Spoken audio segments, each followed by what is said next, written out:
Hey everybody, welcome back to the next installment of DEFCON Aftermath. Today we're going to be taking a deep dive look at the video I recorded for Trinculo, my electric control radiation emission and mu mastery controller, and the competition that I'm running between defenders and controllers, trying to figure out which of these archetypes is the superior supporting class in the City of Heroes.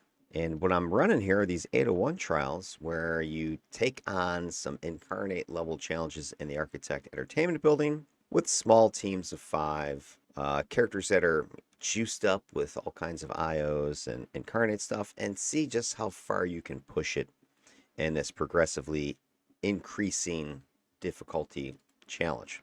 So let's go ahead and take a look at what was going on in this lineup here. So, Trinculo ended up running 3 missions before tragedy struck in mission 3 and the team got wiped out. So this resulted in the shortest of my DEFCON competition videos. I think everybody else had gone closer to, I think maybe the next shortest might have been an hour, but yeah, 47 minutes. Everybody else has gone at least to the 4th mission, if I remember. And part of it was also because our second mission was super fast. This was the fastest mission that we've run so far. 9 minutes, we cruised through that one. But anyway, our lineup here was fairly routine, fairly solid on paper. We had a couple blasters, Mad Seasons and Handkerchief. Then we had, I think it's our very first brute that we've had on a team, Dr. Morvain, and then we had our lead tanker, Nate Adam. So a couple beefcakes, some DPS in the back row, and then of course my controller serving as the primary and sole supporting character, bringing some controls, bringing some debuffs, bringing some buffs. Let's take a look at the powers we were dealing with our allies here. So Trinculo, that's me down there. I'm packing electric control. I had a build video. If you haven't seen that one, go ahead and check that out. But I talked about how electric rad and me were going to work together, laying out some patches, running some toggle debuffs, etc. And then our first blaster here is Mad Seasons.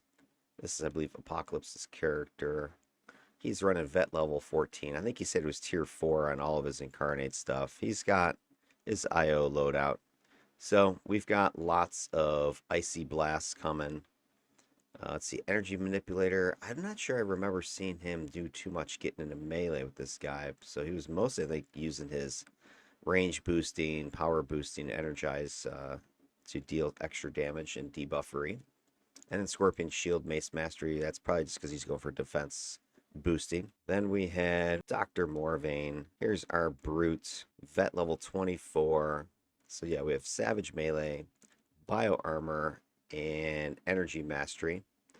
So it looks like a survivability build. I've played Bio Armor before. You got a lot of hit points, regen, absorb, that sort of thing. So he is going to be getting into melee and taking advantage of that. Plus, he's got energy mastery, spirit conditioning, physical perfection. And then we got Nate Adam. There's our tank. He's Vet 101, radiation, energy mastery. So we got some good debuffery here. A lot of minus defense that would actually stack up with some of my minus defense that I'm bringing to the table. So that's a good combo. So he's all tier 4'd up. And then our last character was Handkerchief here. This is Guy's character. He's packing beam rifle, atomic manipulation. I don't see any epic set, but he's also packing leadership here. So he's got some debuffery as well that he's going to bring to the table. So that was the squad going into this. And our first mission that we run, I do a random die roll, and we popped up with 8011S. All right, so mission 1, we just entered. You can see I'm on the map, Dr. Morvain, Nate. I'm looking at the enemies up ahead. We have a pheromone. Okay. Yeah, we're discussing tactics or we're discussing powers, and I see a guy invisible sitting right here, different color. So we got an invisible guy right here, stealth guy right there. He's walking through. patrol. Not sure. Maybe there's a group right around the corner, but you definitely see a group back here. There's some more guys over here. So we got this guy sneaking around. I'm not packing leadership on my character this time around. Usually I do. And one thing that, with leadership you can get is tactics. Tactics gives you a bonus to hit for you and the team. But perhaps the more important thing, at least on these 801s, is perception, because a lot of these guys are packing stealth and they're packing targeting drones. So they have their own tactics. They have the ability to stay hidden if you can't see them and walk right into them. Plus, they often have minus to hit debuff, some blinding sort of thing. So that's going to become relevant pretty shortly. But I do see this guy creeping through here, and that's what I alert the team in case they didn't see it yet. I have no leadership on this guy. There's an invisible guy right up front. Oh, geez, she already started, huh? Yeah, he's in. He's not messing around. So check that out. I see that guy creeping. Nate obviously sees him too, and he doesn't hesitate to engage with the enemy. So at first you're going, what the hell is he doing? But it kind of makes sense given the situation, because if, he just kind of stands back here waiting for Handkerchief to get on the map, for instance, for us to, like, I haven't even done any of my clicking buffs at all at this point.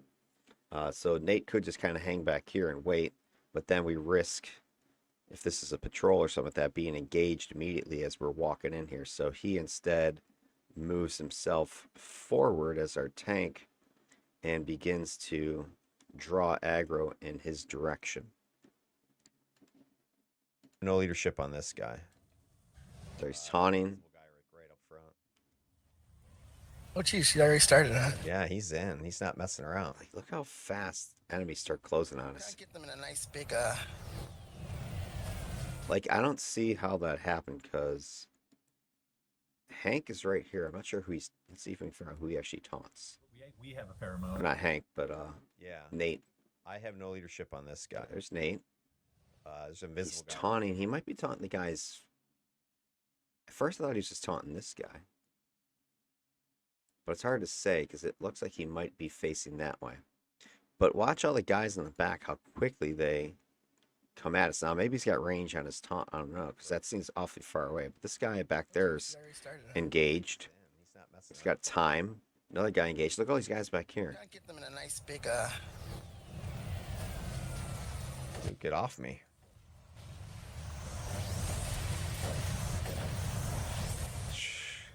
Nate Adams is like, F it, we're going in.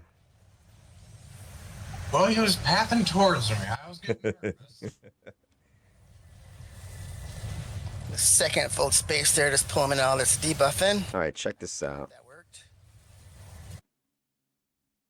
All right, it is almost 5 minutes on the video. Just want to point something out, because it's beginning to be relevant a little bit later. So here is our initial contact. So it's 418. Yeah. I have no leadership on this guy. Here comes our taunt. So our taunt is at 422. There's an invisible guy right up front. I move up to see what's going on. She already started, huh? Yeah, he's in. He's not messing around. Okay, I make my first buff right there. I just hit AM. 430, 431. Try to get them in a nice big, Activate my hybrid support. There's my second buff. Get off me. I'm trying to get position. Throw up my first debuff. It's now 439. We're taking incoming. Dr. Morvain's being hit. Nate's getting hit. Notice also Nate readjusted his position. Here he's taunting. Get them in a nice big, Morvain moves forward to get into the group, but now there's a bunch of guys coming. And so Nate's initial play, you'll see it here, it's right there. So what Nate was doing is he moves up, throws out the taunt, starts bringing people in. And he wisely doesn't just stand here and take a beating. He then scoots around to here, because he's doing the old corner pull, right? Break line of sight. I don't know how many times I gotta frickin' talk about this in videos, how many times I see pugs not do this. Break line of sight. In comes the guys. The issue that I see is that, as you heard from Dr. Morvain, that's Sawgrass's character, he had just kind of gotten on and was getting, like what's going on. So he had moved up here thinking, hey, we're going to engage the enemy. And so he's there. So I think Nate then sees he's out of position. I'm just backing up now to get out of line of sight myself. Oh, geez, he already started, huh? Yeah, he's in. He's not messing around. So he's pulling to there. Trying to get them in a nice big, Dude, get off me. All right, and Nate moves over here because at this point, Morvain is kind of in too deep. I was out of position. Shit's coming in. So then you'll see what he does as he goes from his position he had set up over here to expose himself again. And thus drawing more of this aggro because we had a bunch of extra guys coming in from way back here that you saw. So all these guys are now coming in. So he's reacquiring the aggro over here. But this is nice because he's creating a nice, kill box in here between the initial guys that were coming right here. And now these extra guys are coming in as well. So we've got a bunch of people clumped in here. Now, my point that I was making right before this was I'm just now throwing my buffs and debuffs out. It's about 20 seconds after this all started. Okay, there goes my second toggle. I activate Ageless buff. I haven't even summoned my pets yet. Here come the pets. Happened towards me. I was getting nervous. So I get out my gremlins, I get out my Moo Guardian. second full space there, just pulling all this debuff in. And now I cast my very first control, which, hey, isn't that my job? I'm a controller. But it's 4:56. So we're, what, a good 40 seconds into this mission at this point? 30, 40 seconds, something like that. All right, well, here's 40 seconds, 30 seconds. Sorry, whoops, back up. Yeah, so we're pretty close to almost 30 to 40 seconds into this mission before I even start controlling. I'm just getting stuff all set up. This is something I brought up before as a problem for controllers, is that as controller, you've got your control job to do, which is your primary, and then you've got your support job to do, which is your secondary. And you saw what I did is I leaned first on support to get the buffs, the debuffs in place, but that was close to 30 seconds of doing that before I finally get my first control down, almost close to 40 seconds into this mission.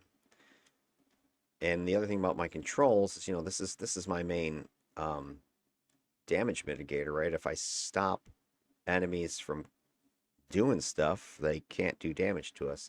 It's also my primary damage applier, and also in some cases, a debuff applier. So I'm not getting any of this until we've already engaged 30, 40 seconds into the mission.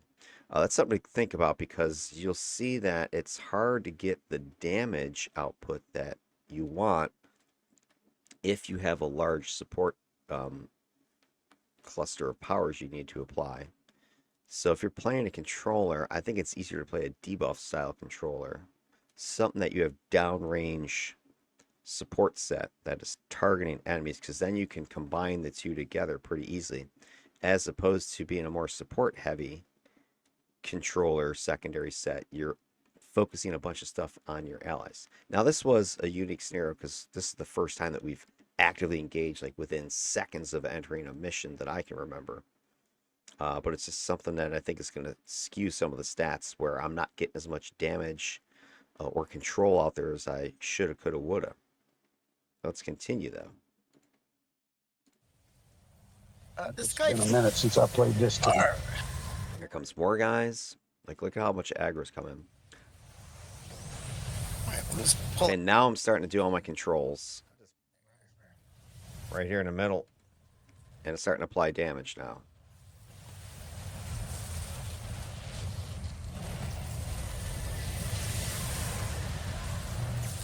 Now Nate has already moved up to engage more enemies, which is risky. But okay, so he's with us here. Looks like we've got this mostly under control. And he's moving forward, which I don't mind this, you know. In some cases I'd be like, what the hell are you doing? But look what he's doing. We've got it under control back here. There's a couple guys still alive. He's going out and he's engaging these guys here. Now, where it could be a bad move is if Nate just stays out here and leaves us to clean up trash back here, especially if there's like an EB or something like that back here. But watch what he does instead. He brings them back. So we're still back here cleaning up, and now he's putting more fuel in the furnace of doom, right? Or we've got all this debuff and damage stuff stacking right here. He's bringing more fuel to the fire. I love that. This is a good idea. Of course, we got a flyer that's just like, screw all that. And by the way, that's not our fire. That's the enemy's fire, if I recall. But we got a lot more guys coming. And we are ready to set up and take them out. So it helps to kind of speed things up, which I think is also why these missions went a little bit faster than normal, because Nate was doing this the whole time. The white guy. And reapplying debuffs.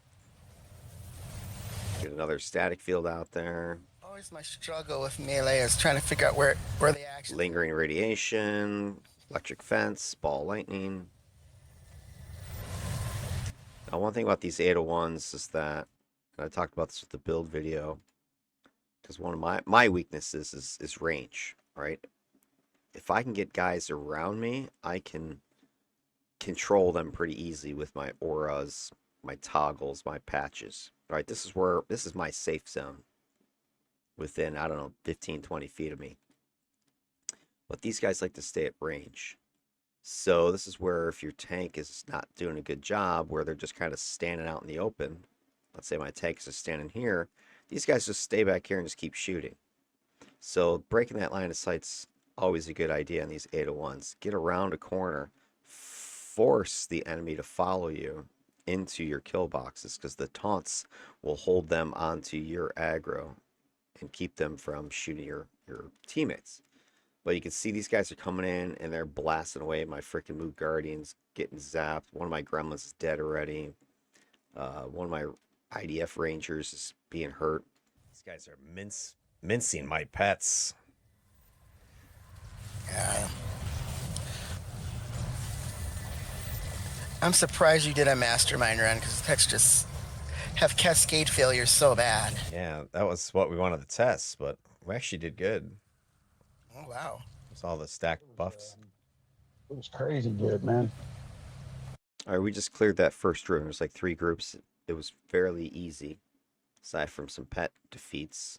Team, not a big deal, not a big challenge. Let me go ahead, and I think I want to talk a little bit some of these stats here. 1 second. All right, let's take a look at some of these stats. So here is, I'm kind of jumping ahead a little bit, but I think it's relevant to what's going on in the video right now. So this is the threat stat, and this is talking about your total damage. All the damage you as a character plus your pets are outputting. And these are the 3 missions that we're going to run. So here we are on mission 1. And you see my damage output is 54,518, which is, second. So it seems pretty good. But if you look at the rates, which is the damage per minute, you can see that mission 1 was actually my lowest, my weakest output. And arguably it should have been a little bit weak. Maybe not, depends on how you look at it, because the enemies are getting tougher as you go. They're going to take more damage to bring them down.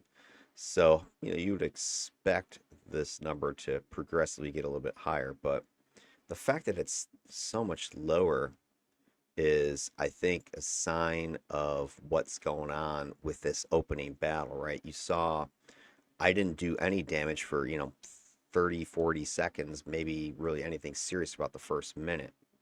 So somewhere in that 30 to 60 seconds opening, I was barely doing any damage output whatsoever.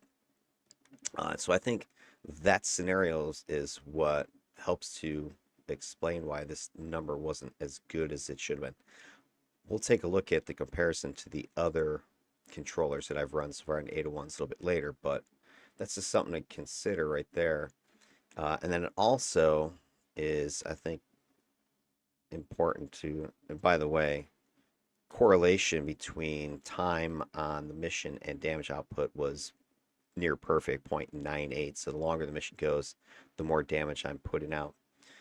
So, you know, it's not super concerning, but I think I could have had more damage output if I was able to blast more rather than worrying about toggling and that sort of stuff. But the other related stat I want to show is the kill share, because this also, I think, ties into what I'm talking about here. So the yellow bars at the bottom, this is the total number of enemy defeats, foe defeats. The raw numbers are here. The percentages are what I'm actually breaking down here. So as you can look, my Trinculo controller here, he's accounting for somewhere in the low to mid-teens of damage. Now, if everything's even, you know, that 100% of all the damage divided by the 5 players should mean each player's putting out about 20%. So I'm underrepresenting the damage output. Now, that's not crazy because, you know, you've got a couple blasters on your team, etc. But I will say that this lowish percentage, this, I don't know, 12 to 18% or something like that that I was putting out is on the lower side for my controllers. And again, I kind of put it out to the fact that you've got a couple toggle debuffs you're trying to throw all the time. You've got your, you know, patches you're trying to throw down. You got your buffs you're trying to click on. So I think if you combine that with what we just saw in that opening battle, you start to see why my kill numbers are underrepresented and why my damage is a little bit lower. Now, things do improve as the next mission, for instance. You see I'm bumping those numbers up. And I am, compared to the other teammates, I'm doing, you know, pretty close to a couple of them, or outperforming a couple of them. So we'll take a look at that. And we got a couple people that are just cranking out damage. Like this was one of our blasters. I think this was Mad Seasons right here. Was going off, and I forget who that one was. Might have been our tank, actually. So anyway, we've got damage output. Things are dropping. It's just that I'm not getting a share of it that you would expect based upon, you know, a balanced scenario. But is what it is. But I do think it's tied into the build, and I also think it's just tied into that initial opening encounter. All right, so we're going to move ahead. Oops, back up a little bit. So we can move up. Nate, again, is taking the lead. Look where he's positioned himself. Oh, yeah. Go around here. I'd like to witness that. Come through here. Maybe tonight's your lucky night, if this goes horribly. Everybody. All right, so there we go. Nate has done similar move as last time. He's gone up, engaged enemies, and they come back over here. And if you see what he's doing, he's corner pulling, breaking that line of sight again. Enemies are coming after him. We're following in, and now we can engage with these guys in here, creating ourselves a little kill box. You see this all night long. Die quickly. One right here. Clearing zone. Oh. Not where I thought you were. Nate again's pulling to the other side.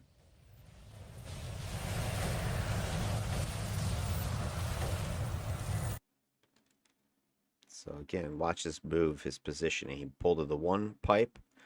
Things didn't come through as fast as he wanted, so he pops his head out. Not where I thought you were. And now he's over here.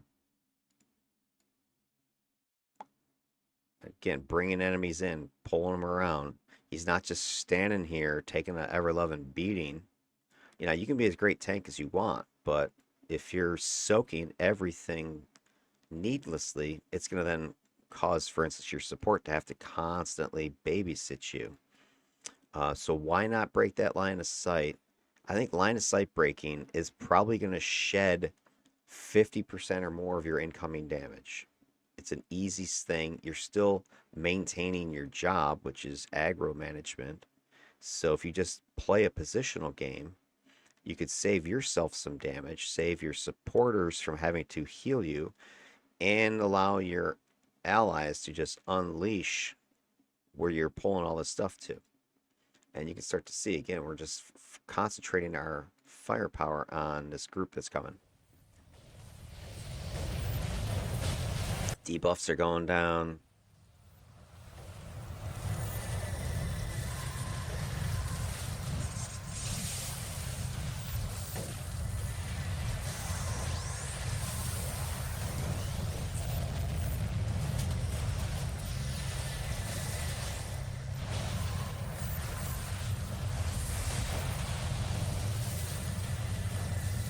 Now here's something that I noticed after the fact, and I'm freaking kicking myself.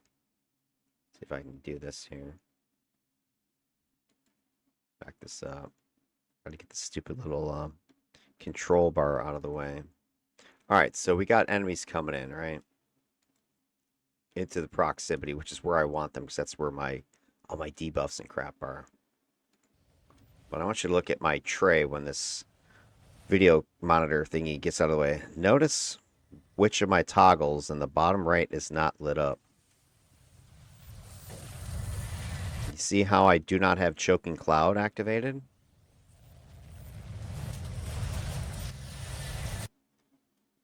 I didn't have Choking Cloud on the majority of the night. I don't know why. I was talking all about it in the build video and in the solo, but my Choking Cloud was off. I don't know, close to 80% of the night. I didn't have it on when this whole thing started. I have no idea why it was not activated. So in my head, I had all my other toggles on, so I wasn't even thinking that it wasn't turned on. And I bring it up because, remember, part of my strategy is this zone of protection and support and control. And part of that was Choking Cloud. It applies a hold, which would stack with my other stuff. I've got a lockdown proc in it, so it should hold bosses, lieutenants for sure. And it's got damage in it, damage proc in it.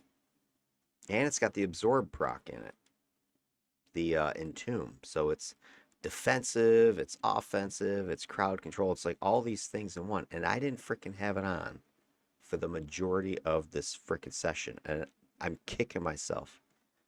Now, I don't know how much it mattered or not in the end of things, because a lot of the time I was playing, especially in the later missions, I was playing more back anyway. But it is something to factor in, and it's almost to the point of, man, I really want to rerun with this guy because I feel like it was cheating him and cheating the team. And I'll show you an example of how that may have factored in. Give me 1 second as I pull up the Sithlan. All right, so here is the data exported from Sithlan's tool to Excel. And as I said before, it breaks it into categories. So this purple category here is where my controls are. So mission 1, glance through it, jolt and chain, Tesla cage, blah, blah, blah. No mention of Choking Cloud, no mention of lockdown. Mission 2, same idea, nothing about Choking Cloud, nothing about lockdown. But then you get to mission 3, Choking Cloud. I had 524 hits of holds from Choking Cloud in mission 3. And I had 14 procs of lockdown as well. So you're looking at 538 individual hold fires that I got in mission 3 just from that one power. And if you look at my total number of controls I put out, right, that's what, a third-ish, something like that, about 30% of that. So that's huge, right? That's a lot of control. Now, did this hold every single person? No, because these are low mag procs, but it could have stacked with my other holds, my Tesla coil hold, my Tesla cage hold, the mag 2 procking, right? All these things are holds that can stack. or other holds at my allies. So it's not something you just, oh, it doesn't matter, right? It's a lot of stuff. I didn't get any of that in missions 1 and 2. Then the other problem with not having it activated where it shows up is if you look at your buff numbers. Here's mission 1, the green ones. So accelerate metabolism, conductive wear, blah blah blah. No mention of any of the superior entomb absorbs, right? I'm getting 0 absorb in mission 1. Mission 2, I got some absorb for my preventative medicine kicked off a couple times. But here, check this out. In mission 3, here's my preventative medicine fires. Here's my superior entomb. So 1,000 absorb, that's whatever one character health of absorb that I got because I had superior entomb on. And here's the thing, Choking Cloud, which has this power, I didn't even have it on the entire mission 3. And mission 3, I wasn't even in melee most of the time. So these numbers are pretty significant considering the way the mission actually ran. And I didn't get any access to that in missions 1 and 2 because I didn't have the freaking power on for some reason. Again, though, would it have made a difference? I don't know, but that's the problem. I don't know if it did or didn't. It could have made a difference to an ally maybe surviving. It could have made a difference that I wouldn't have used as many inspirations and I would have had more for later when I really needed them, et cetera, et cetera, et cetera. So that's the problem with this is I don't know.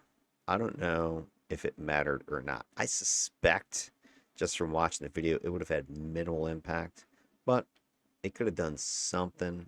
And that's why I'm going, man, I really wish I turned it on, first of all. And second of all, man, should I rerun these tests with it on? I don't know if I can do that just because it sort of skews the data anyway, because now I've had extra practice and. But it's just something to consider.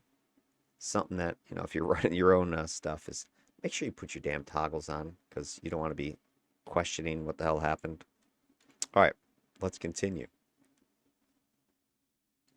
All right, let's fire this up. Headphones on.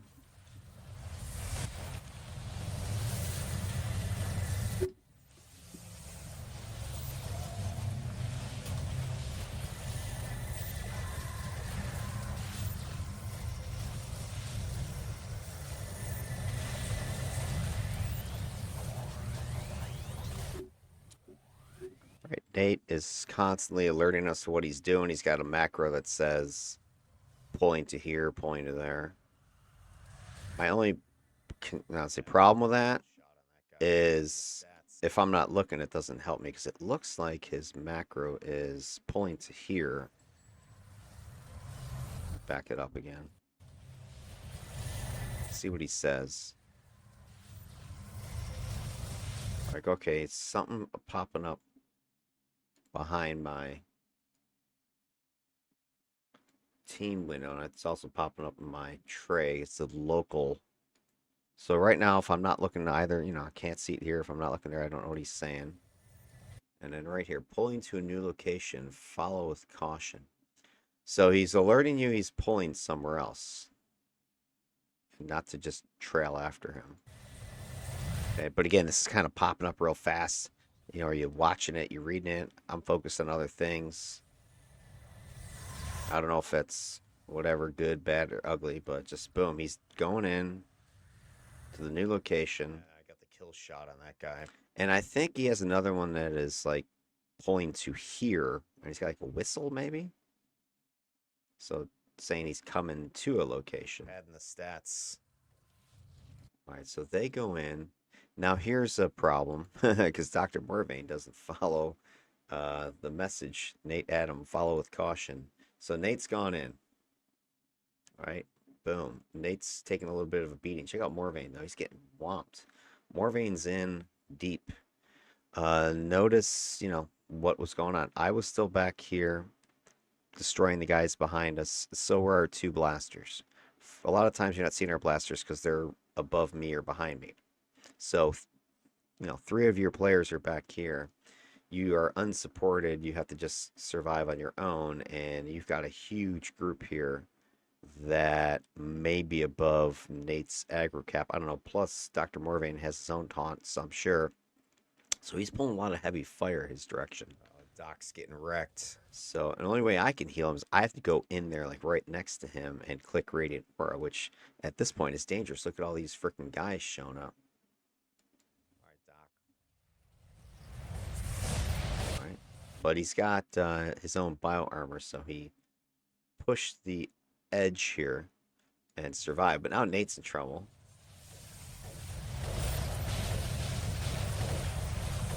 So I think the thing we see here is we have a different style now. Prior to this, we were doing a lot of corner pulls and breaking LOS, and things worked pretty well. Here, we had to dive in and smother. So the dive in is one thing, but the problem is we didn't have a smother set up. All right, if I was like right behind them throwing a control in here, like the sleep patch just could have worked. But we were still back there cleaning up some of the trash. So I think here's an example of, all right, was Nate going to grab these guys and bring them back? I don't know.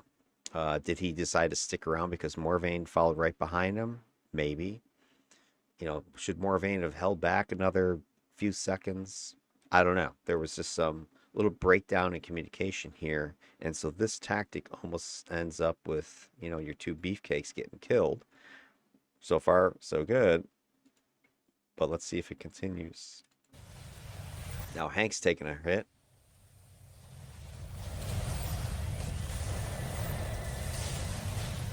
So here's an example of where my choking cloud would have been perfect, because I did have a lot of guys in a sleep patch and a lot of guys getting drained, but there's also still a bunch of guys that are conscious and able to do stuff, right? Like you see some guys here and here.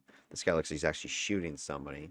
So if my choking cloud is up, that would give me another layer of control that I might have had achieved 100% lockdown, because I think maybe I'm getting 75% lockdown, somewhere around there. I don't know. But, you know, if you had choking cloud, now you're up 90, 100%. So here's an example of where, man, I wish I had lockdown or choking cloud running. But there's really no way to quantify if it would have mattered or not. This tune will dance on the razor edge for a little bit, but tends to recover quickly.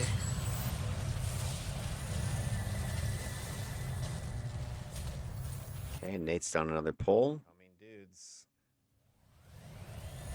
Yeah, so most of the time I had no problem with what he was doing. Just that last pull was a little bit, wasn't a pull. But here again, we were doing what we've done before that's worked. Line of sight, breaking, corner pull, splat right here.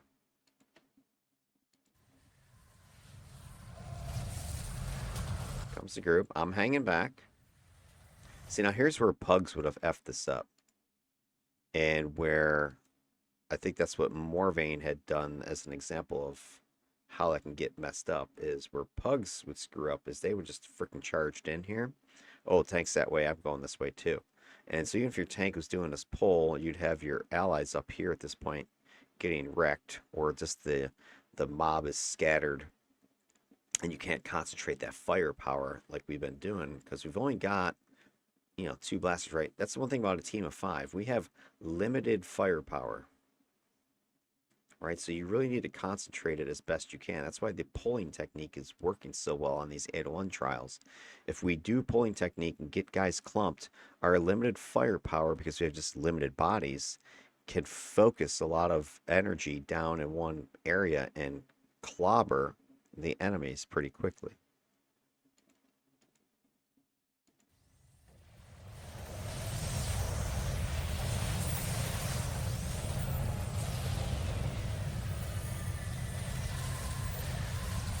Yeah, radiation is really slowing these guys down. But watch, we're super slow. Look at my gremlins. They've got some patch out. I don't know what it is, but it's I see. super slowing. It's the 23, 26 number that's up there. But I have combat teleports. I just teleport out of that thing.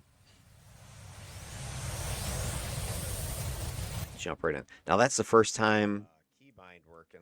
That's the first time I used that combat teleport to get right in melee. And again, that was part of my thing in my solo. My build strategy was combat teleport right onto enemies with my auras and patches and stuff. It should be like almost instant lockdown. But because I don't have Choking Cloud on, it becomes riskier, and I'm not even noticing it.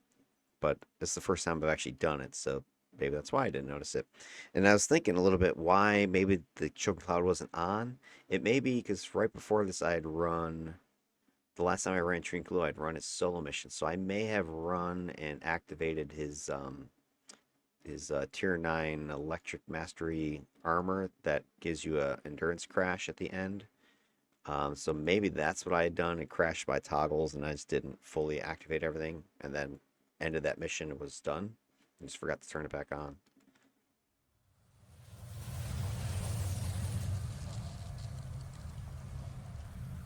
I just combat TP right in a group with my auras running.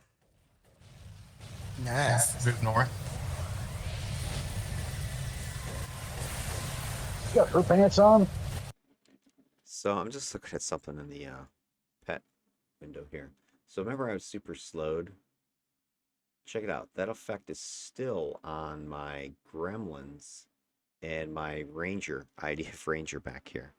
So I don't know, is that gravity distortion field? I haven't played gravity control since before that last update that changed a lot of the AoE holds. And gravity distortion field, I believe, has been changed into a patch now. And it's a lingering patch. And man, if it slows as much as these guys are, or that I'm experiencing, that I'm seeing here, I gotta go play my gravities again, because I love that. You saw how slow I was. I had to teleport out, but my pets are still in it. And that was like 10 seconds ago or whatever, still lingering behind me.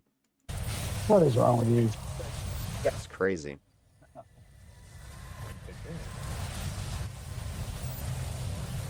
All right, so we're just beating on these guys. I think this is the last. No, it's not the last room, but we go to the next room up. Nate's getting in position behind the pipe and starting to pull stuff down. The rest of us are kind of hanging back, waiting to see what happens. Got guys on the left and the right. This is a trickier kind of a pull because these guys want to stay at range. Right, so they're getting an angle so they can shoot at them. But we have fold space, 2 of us. I had it, so did Dr. Morvan. We were using it. I haven't used it a ton yet, but you'll see us use it more.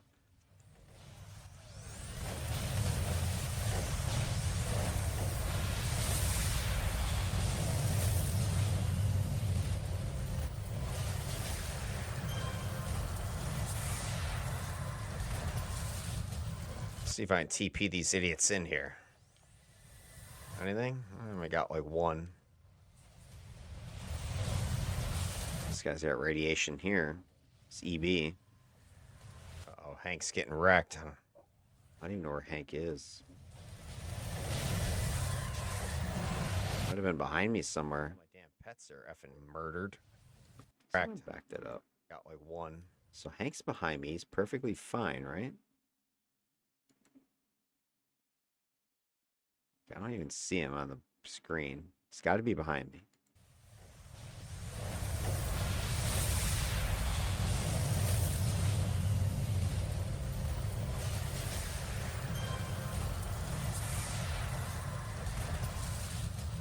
See if I can TP these idiots in here. Maybe he shoots these guys coming in. Anything? I got like one.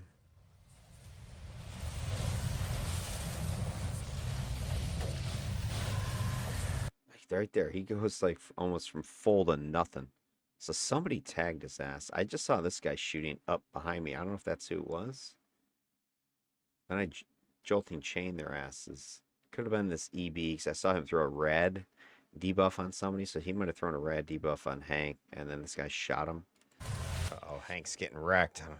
But I don't know where Hank is, because I'm like, oh, I'll heal him. So I don't know. I just click my heal, hoping he's close. All my damn pets are effing murdered.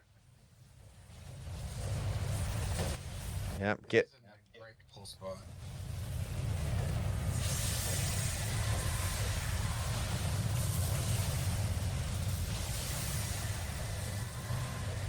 Dude, my pets are going down faster than a mastermind's.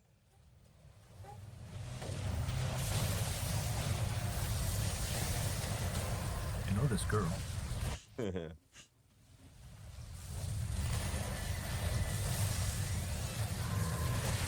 That's a great example of just how fast you can be dead. A couple hits, you're gone. But it's also shown sort of a weakness in the support because, you know, and again, it's ranged, right? So if you got to range people, I don't have any debuff on them, right? My debuffs are pretty much on the guys around me, where my toggles are, where my auras are, where the patches are. So if somebody's back here ranging you, they're just full-on damage is coming in. And I have no shields on my allies or anything like that, right? They're just taking whatever they're going to take based upon their own defenses. So radiation's tough. It's a good melty set. I'd say it falls better under the offensive debuffing. So I think it's going to help with clear speed, not with survivability. So you're going to be able to tag the enemy more and harder, and not the other way around where they're hitting you softer and less. Yeah, there is some debuff going on, but I just think the overall package is more, at least the way I have my guy built, is more for this. So I don't know. It's interesting to see how this plays out. All right, let's keep going anyway. 20 here. All right. So it'll be, what's going to be interesting is comparing this radiation to the other controllers. Again, we're going to get to that in a little bit, but, you know, does radiation stack up? Because, you know, empathy, when I ran my empathy, he just wasn't able to protect the team. And it was empathy's fault. So radiation, I'm seeing similar weaknesses. And not saying that empathy and radiation are the same by any means, but just they're that older sets that I think have flaws that need to maybe be massaged a little bit to get the lumps out of them. Get some in. Okay, here comes the teleport, fold space, bring more guys in. We got them right on top of us, right on top of our patches. They're dead. That new Guardian, though, Yeah, he's tough. he's having a good time. Gremlins are getting worked, but he... So back up. Let's see. Oh, there's our first death. Let's see how the hell that played out. So Nate's going to the next room.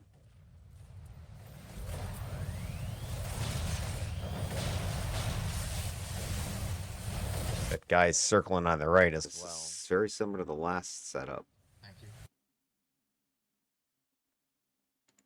All right, we've got a center barrier here that we're trying to use as cover.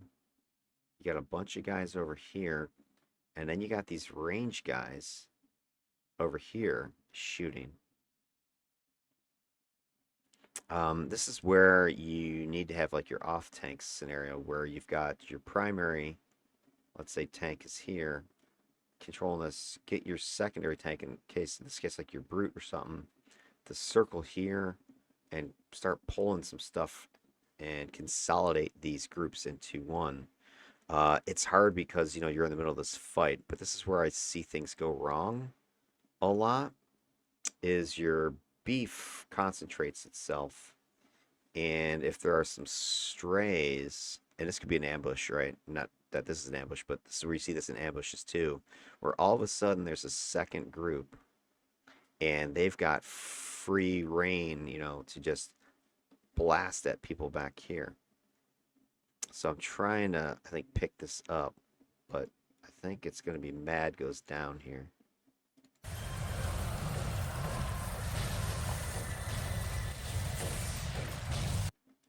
Check something out.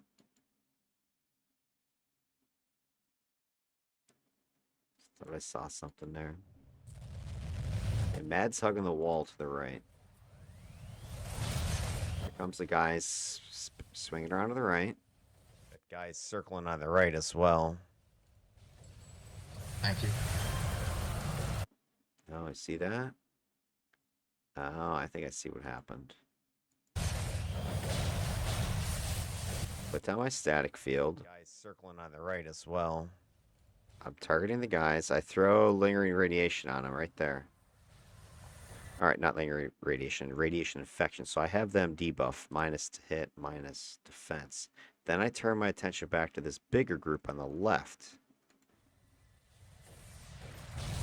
Intervening field on them. TP some idiots in here. Fold space.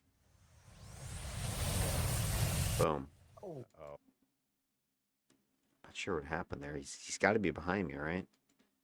All right, so I feel like I've got the debuffs down. So here's what I'm doing. I'm throwing radiation infection over here. Right, radiation infection is going this way. Then I move forward and I throw enervating field over here.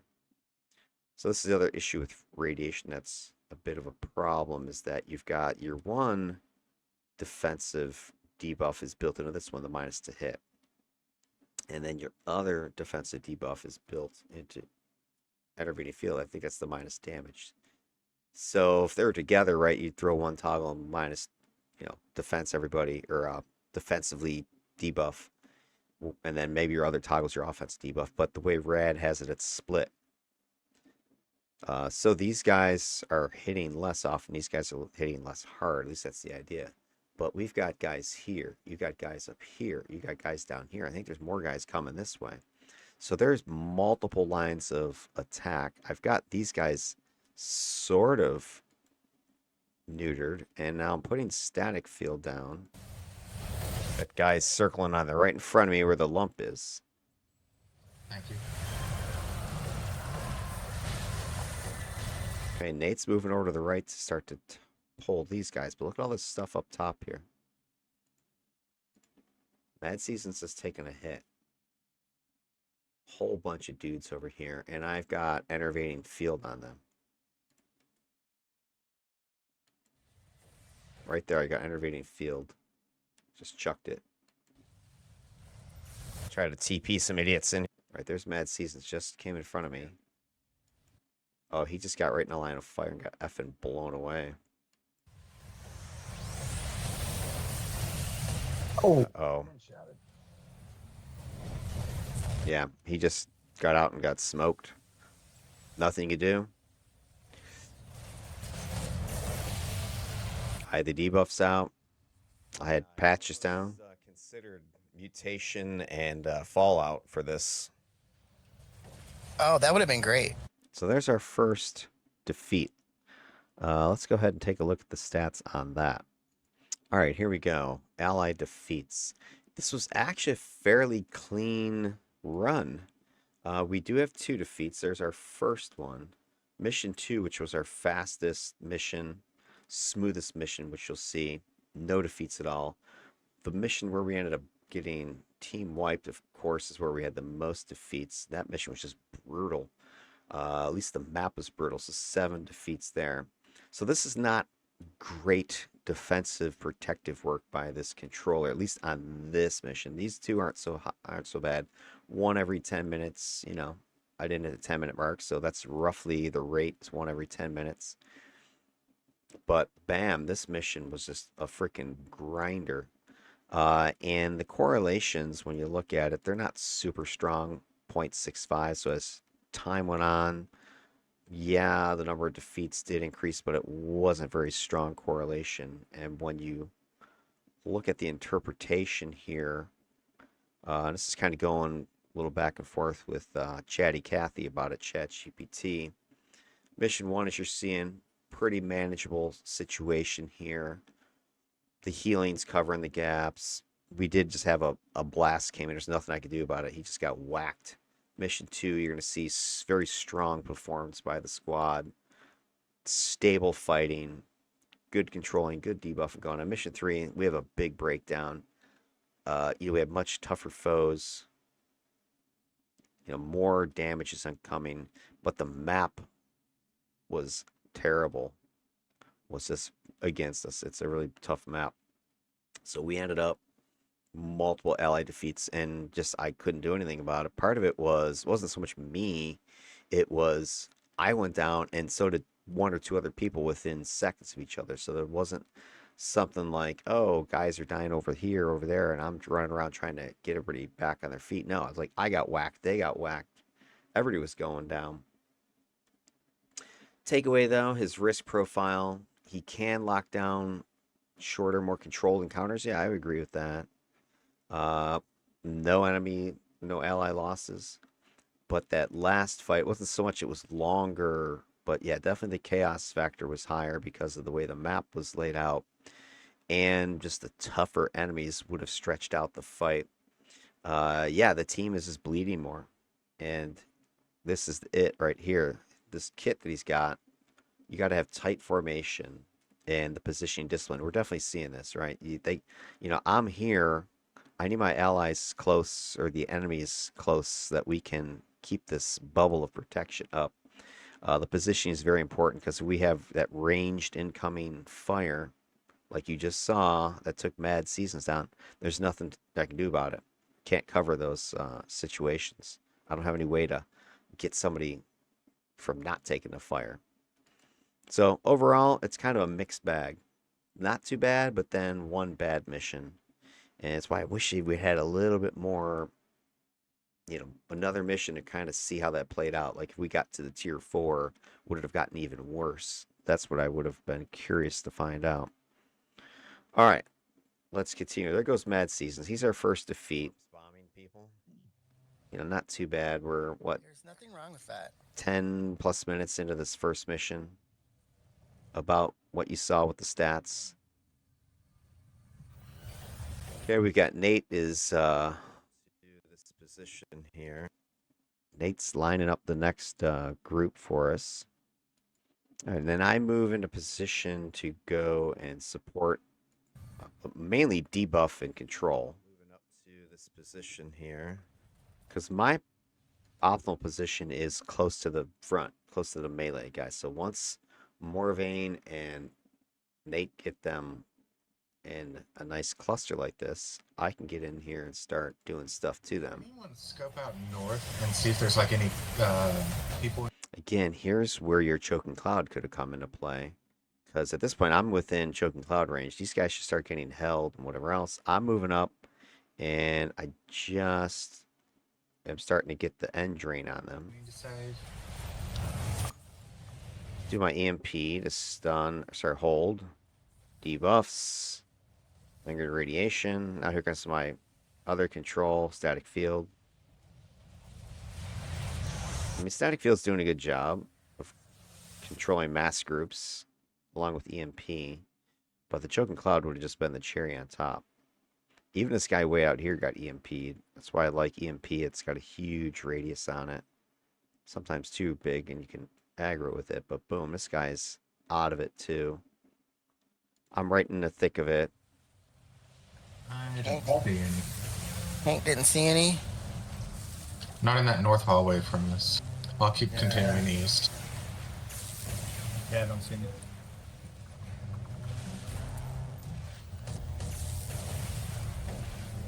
Or are there raiders? I'm not sure what this text means up on the navigation box. That's the actual raiders that you There see are in the raiders in group. there, yeah. Mm-hmm. It's basically a kill-all. Gotcha. Yeah, that heavy raider right there, that's one of them. Okay, pulling back to here. So that was a good signal. Again, another corner pull we're seeing right here. Nate's lining up. In comes the guys. So you can just go through, but good luck with that. So the advantage of the corner pull, aside for the tank not taking a bunch of direct damage, is the big thing's this. He's got aggro, right? So nobody is wanting to shoot us. And that then frees me up and gives me time to start patching, debuffing, whatever, or just getting eyes on, prime target, like center mass. Who do I want to focus on? So I've got the EB lined up right here. I'm watching these guys coming in. Doc Morvain looks like he's going to teleport everybody in with fold space.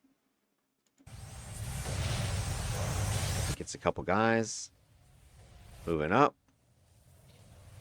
Again, here's where Choking Cloud would have maybe helped. Don't know, though. Again, it's hard to say. Okay, so we're bringing all these guys in.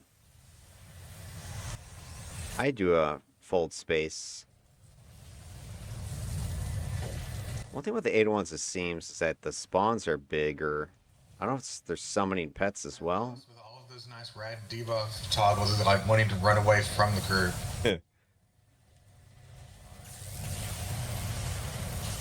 Alright, smoke these guys. Now we're going to go, I think, to the last room here. Nope, another. This map actually got a little bit long, so it's 20 minutes. Alright, let's see what's going on here. Of course, I'm lost as usual, but Go east and north. Getting twisted behind people. There's the fight. Smelling a ambush at some point here. This is going too smoothly. Which one is this? 8011S.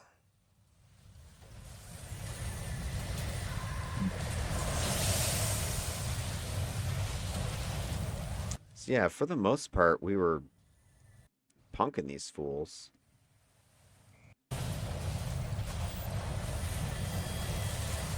Destroying more guys. yes, I feel Let's back this up because things were getting hot and heavy again.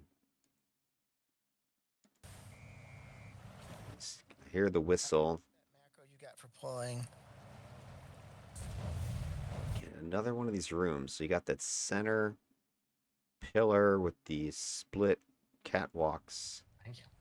And it looks like Nate's trying something different. He's pulling stuff deeper. They're lining up. This looks nice. Get the debuffs on them.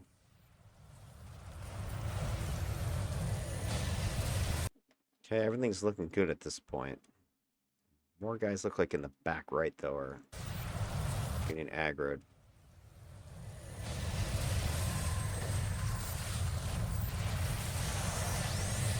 Hold space, bring more bodies close.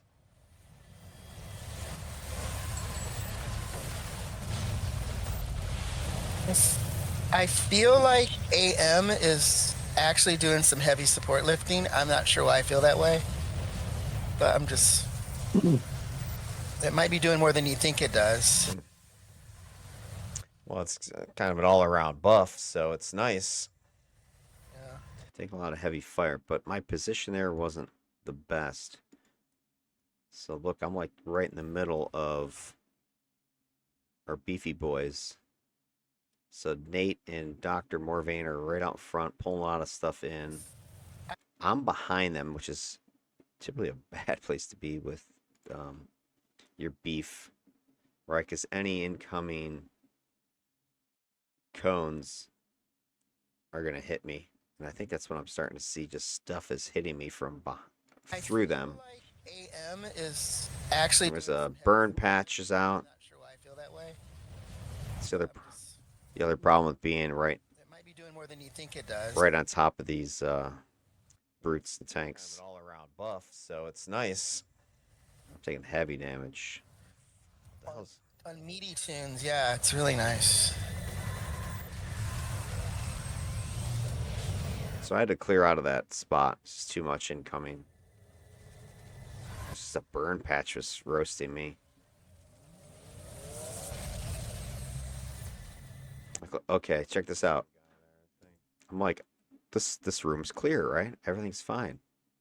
Let's start moving forward. So I'm moving forward. I see the cataphract thing is shooting something. I'm like, oh, it must be dead. So I'm still moving. Do-do-do. And all of a sudden stuff starts appearing around me. And stuff like right next to me, over here, guys back here, guy right there that I didn't see. And that's because I was blinded. So as I was mentioning before, I don't have tactics on this guy. I don't have leadership, so I didn't see any of this stuff. And, you know, you don't even notice it. And meanwhile, you're walking right into the danger zone, thinking, oh, this room's clear. I didn't see anything. It's blinded. I'm blinded too. I couldn't see what was hitting. Yeah. Well, I saw some splashing in the Oh, there we go. water. What the hell just killed Hank? I didn't even see who killed Hank. Okay, he's right there. Oh, looks like he's got rad debuff on him. Too. I couldn't see what was hitting. Yeah. There's some guys right behind us. Yeah. Okay, part of this was because I couldn't see anything. So I thought this was clear. And I'm moving forward. Oh, let's move to the next room. But there's a whole bunch of dudes. So meanwhile, I think they're going right past me. Getting killed. I'm like, why am I dying? I didn't see anything. It's blinded. I'm blinded too. Okay, you see the pets and stuff are looking back this way. So I'm guessing there's stuff back here. Looks like maybe that. And I think that Nate is pulling him back there. But again, I didn't see. I'm like, oh, let's move forward. I couldn't see what was hitting. Yeah. And I think there's rad debuffs on us. And then in comes all this fire. Uh-oh, Hank's down. Yeah, that was just, I couldn't see. If I'd seen it, I would have backed off and let the pull come through.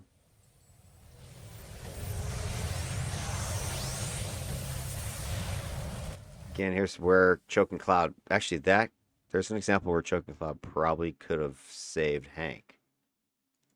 Because if we back this up. Am I dying? I didn't see anything. It's blinded. I'm blinded too. I couldn't see what was hitting. There's Hank right next to me.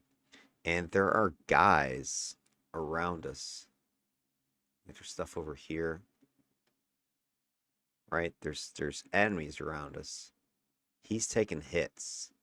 Now, exactly who's shooting him, I don't know, but it looks like he's got radiation debuff on him as well. But it's hard to say. I think he might have rad as his secondary, so that might just be what I'm seeing. But anyway, you know, here's where a Choking Cloud might have made an effect. Because if I have Choking Cloud on me, then maybe this guy's held. I don't know if that's who's shooting him or not. But, you know, these guys that are right around us, even though I'm blinded, they would have been getting choked out. So that could have been where, hey, one less defeat. Well, I saw some splashing in the... So all these guys are running right past me. They could have just been held.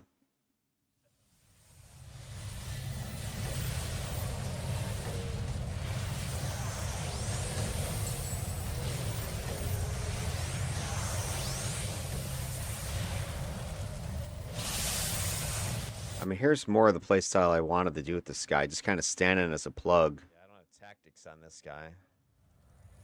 And have my patches and the debuff toggles and the controls all around me. But frick, do not have it turned on. I mean, I think our blaster's going to have the most dangerous time because... Alright, but we recover from that. Now it looks like the room is clear. Another corner pull. Kill that. Here's the final room. So yeah, big map.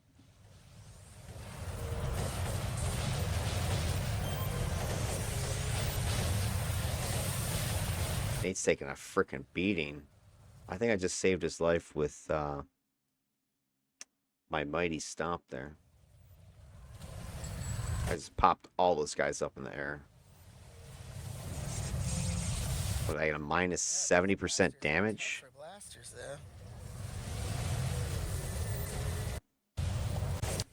Yeah, so I'm throwing the debuffs on, but Nate's just getting shredded, right? Here comes Mighty. That buys him a few seconds. Gives him some time for the regen to kick in or whatever. Yeah, those blasters are tough for blasters, though. Something is debuffing the crap out of my damage. I saw like minus 60% or whatever a minute ago.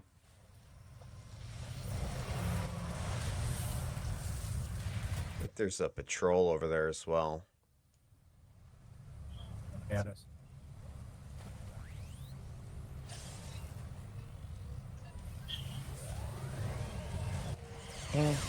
Yanks them in.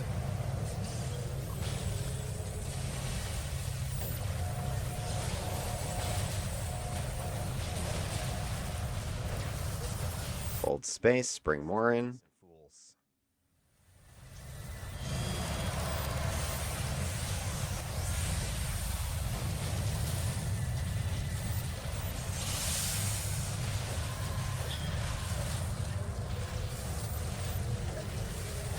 All right, so we defeat the rest of these guys, and then we have to run back because we missed a group to beat them. So that was the end of that mission 1.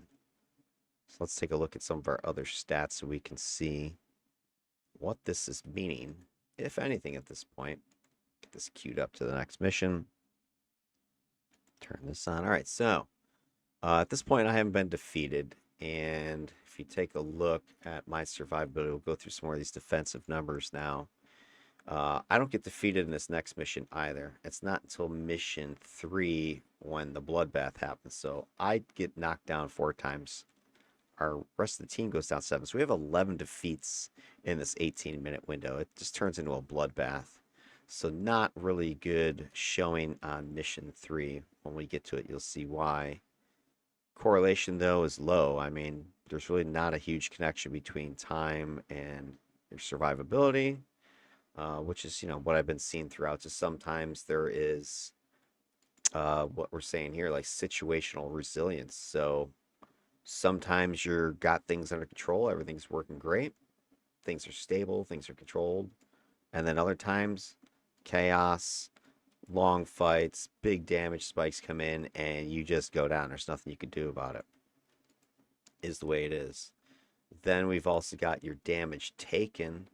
That first mission, because of the length, I think is what you're seeing here. It looks pretty, oh, wow, I took more damage than that first one. But, it was twice the length of the second mission. So my rate was pretty low. I wasn't being hit very much. A lot of that was just because of the line of sight pulling. I wasn't in the middle of the fray that much. I only in the last couple, combats there did you see me more on the front line having a more direct melee impact. But things definitely get spicier as we get to the next couple missions. And it seems like there's a breaking point where, I go from no deaths to a bunch of deaths once I start getting into that 6, 7, 800, DPM incoming range here. Correlation's pretty strong as well. The longer the mission, the more damage I'm taking, which makes sense, of course. But it's not perfect. But when you look at it, he's got some fragility and situational protection here.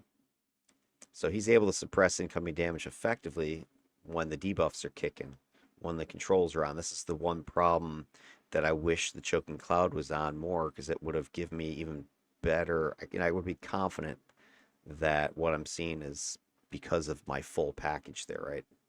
But here it's hard to say.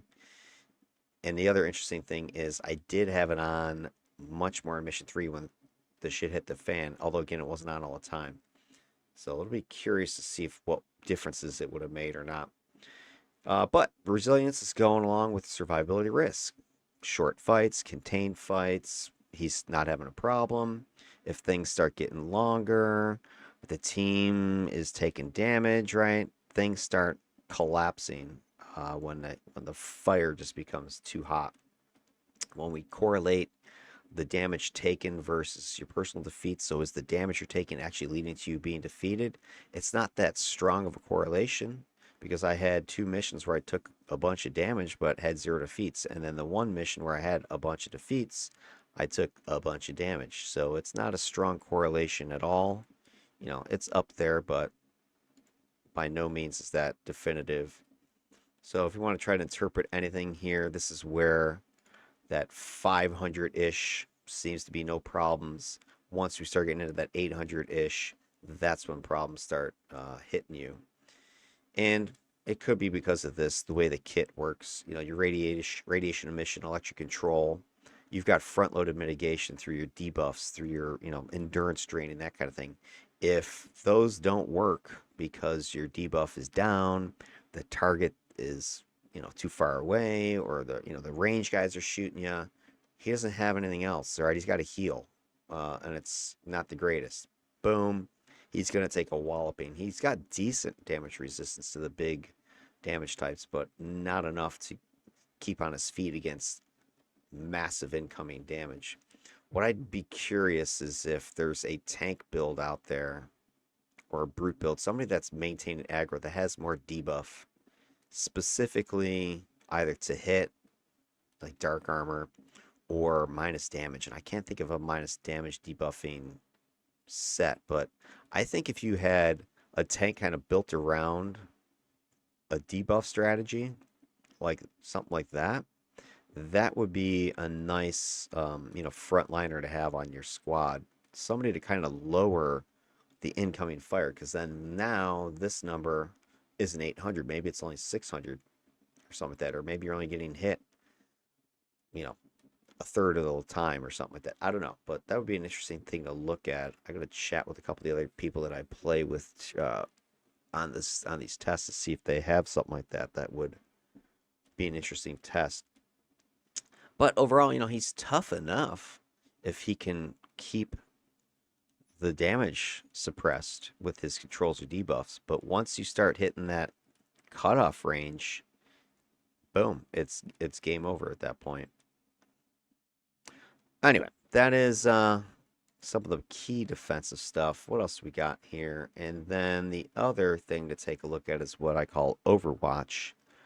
Here is whether or not my incoming damage translates into ally protection or not. Correlation is a little bit higher here, so we're seeing that as my damage is going up, my allies' defeats are going up. So they're kind of related to each other, which kind of makes sense, right? Because more damage on the whole team, people are starting to drop. If you're able to survive more incoming, a steeper slope, then that's suggesting you're more of a tanky build. You're more taking a beating and fewer allies. If your slope is shallow, you're not able to absorb any of the incoming. Your allies are being defeated. It also could mean your allies are just wandering away and getting their asses crushed because they're not within your bubble of influence. I didn't see that with this team. I think the team played pretty well. Positionally, it was pretty good. So overall, it's really mission 3 that causes that problem. That's when we have the big 7 defeats right here. The other stuff is pretty good. So I think if mission 3 had been, less defeats, something like over here, now that slope is going to be tighter. So when we take a look at mission 3, we'll have to look for what was going on. Was it a positional issue or was it just massive incoming damage? Okay. But this kind of fits with some of the other stuff we're seeing. Volatility is the theme here. If he's maintaining control, keeping things in front of him, keeping things, tightly wrapped, no problems. If it gets chaotic, like mission 3 gets super chaotic, people are dropping. There's nothing you can do about it. This build is not thriving on chaos at all. Then your other defensive metric that I'm looking at is avoidance. This is the number of hits you're taking. Now, this data can be misleading because I've talked about this before. The hits is anything, right? It could be you're literally getting hit with a big, massive boom, or it could be little ticks of damage from things like caltrops. So a lot of times I see in the stat numbers that caltrops or burn patches are causing huge hit spikes. Let me see if I can find an example. All right, here we go. So taking a look at the data pulled from Sithlin's tool over here on Excel. Here is mission 1. The orange is your incoming fire, incoming hits specifically. So if you take a look, I've highlighted the key numbers that I'm talking about. So why are hits so high? It's not like you are being hit by that many attacks, but stuff like, fire burning patches, 124 hits. Caltrops, another 82 hits. So there's 200 times that I've been hit just by these little ticking damage spikes. And then check out chain fences.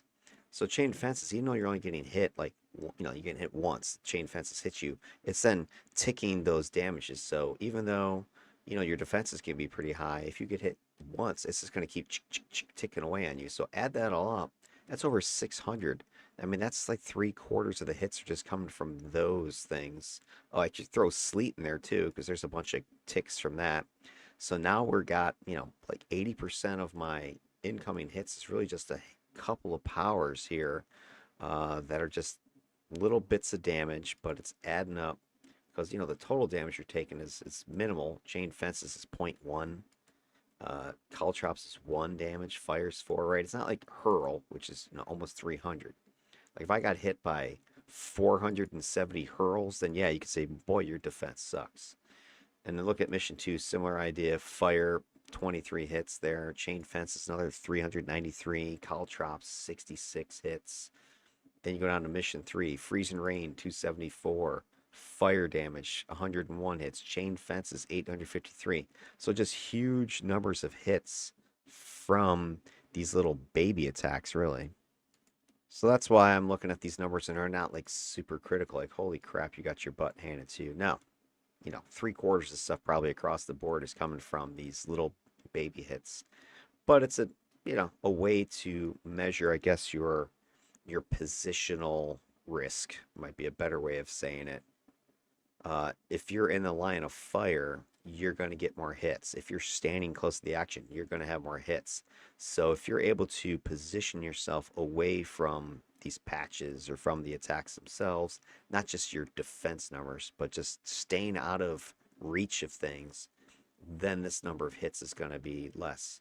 But it's it's just a metric you can take a look at and help do some analysis. It is correlating, right? So the longer emissions, the more hits you're taking. So that's one thing that is useful.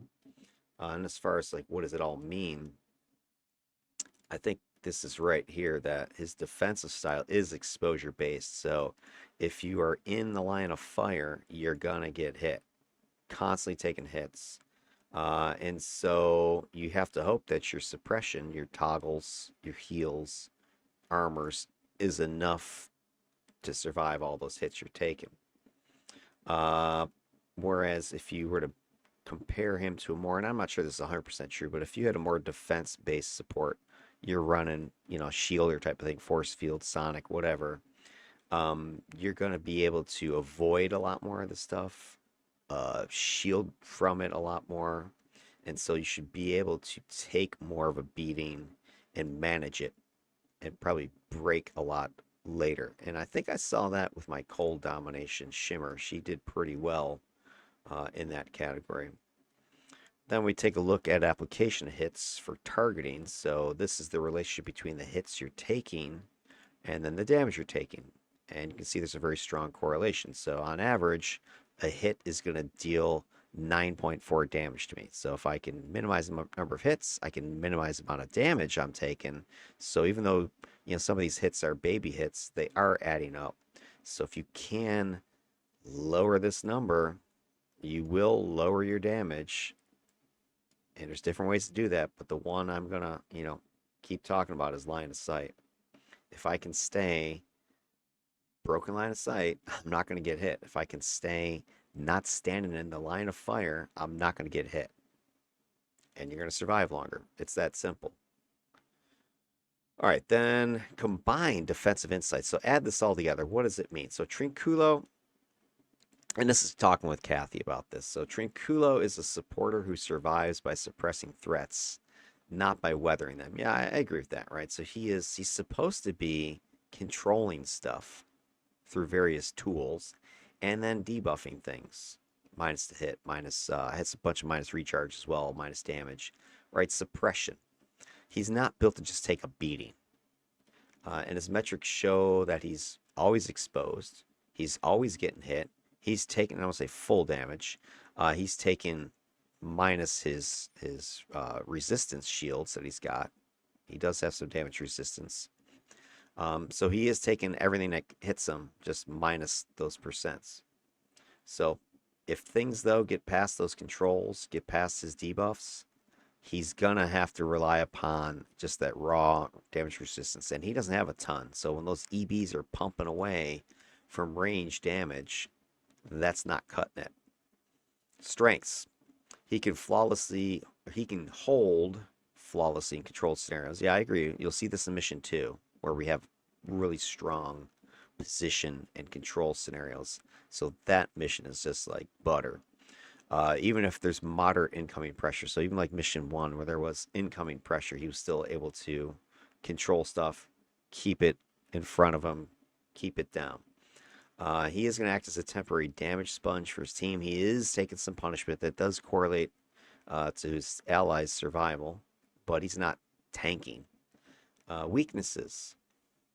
Once that incoming damage hits that threshold, somewhere in here, he's going to break. And I wouldn't necessarily say he's dragging his allies down with him, but certainly when he goes down, we lose the support, we lose the control, which can lead to a cascading failure. So you're trying to survive as long as you can, because clearly your survival is leading to ally survival. So you want to make sure you can stay on your feet. So if you can reduce this somehow, this should increase.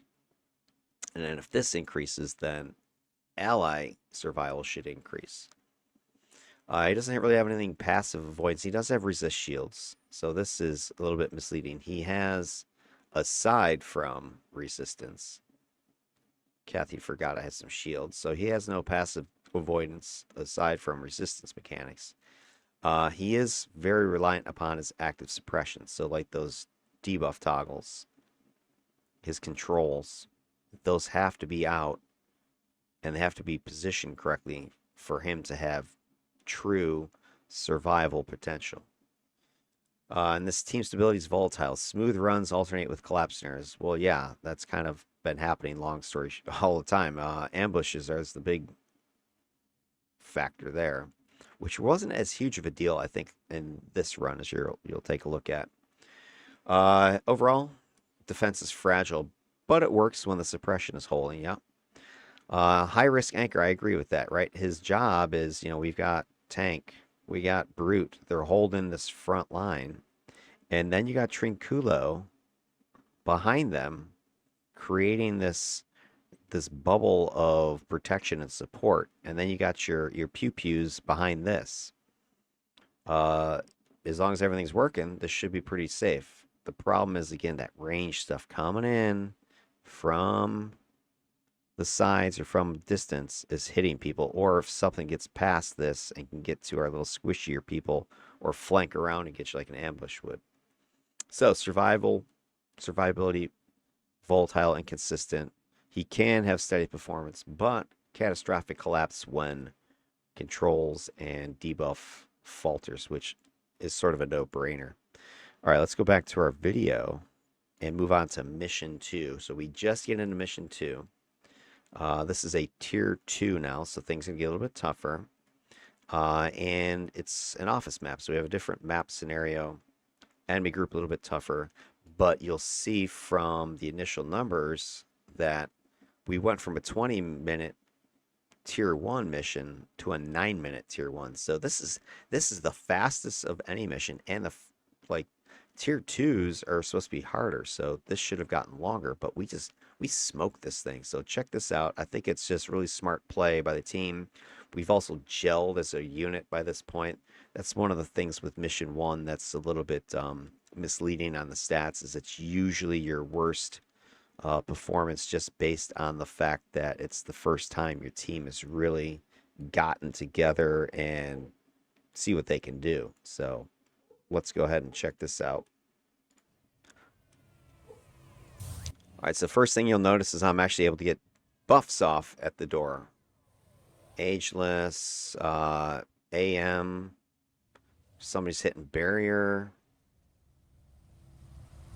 All right, so we have good protection. Nate's already down there collecting trash. Static field's out. Sleep patch is down.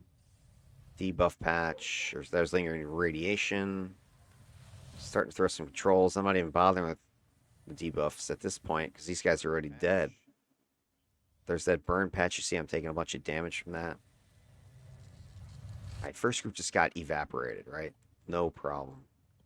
Nate's again moving down. He's engaging. I keep getting this urge just to... So you'll see he's using a different tactic here, which I like. Because before, right, we were doing this whole, come down, taunt, pull. But pull to where? There's no place to pull here. So what does he do instead?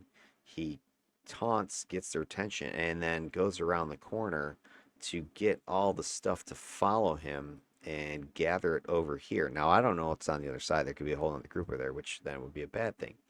But it's getting the enemy not to face his teammates, because you don't want them turning and shooting this way, because he's pulled to the middle of the hallway.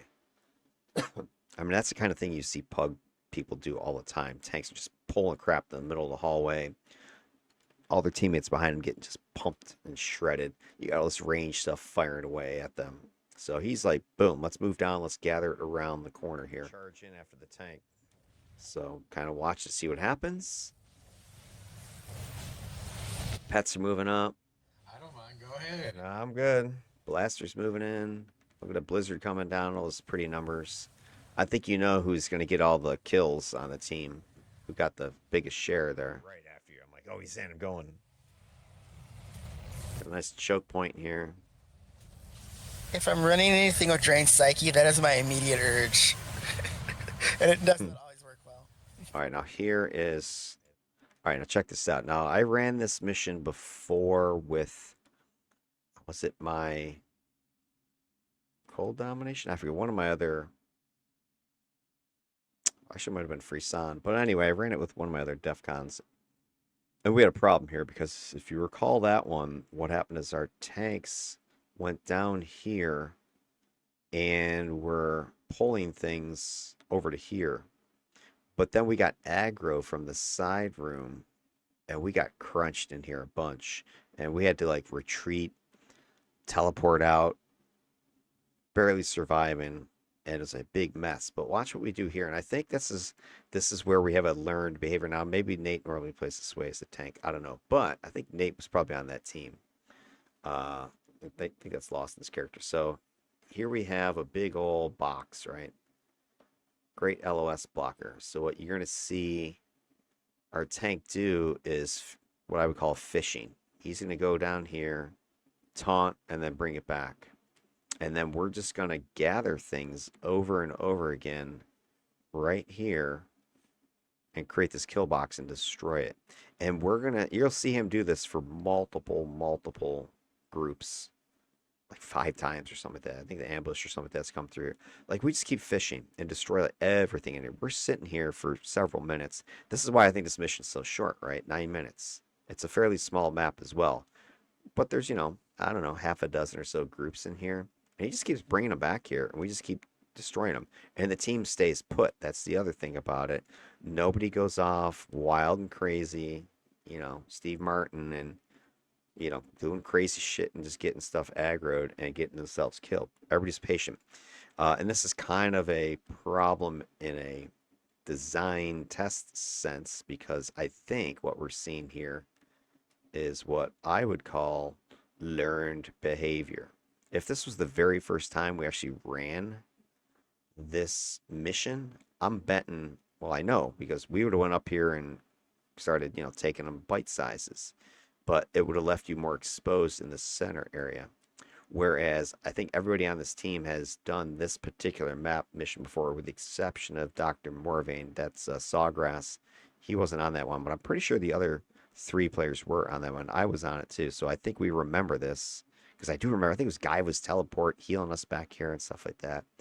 So Nate plays this one, I think, really well. And the team is very patient. And it pays off because we just mow this shit down. So let's just watch this. This map looks familiar. I think I died on this one. Okay, pull into here, be right back.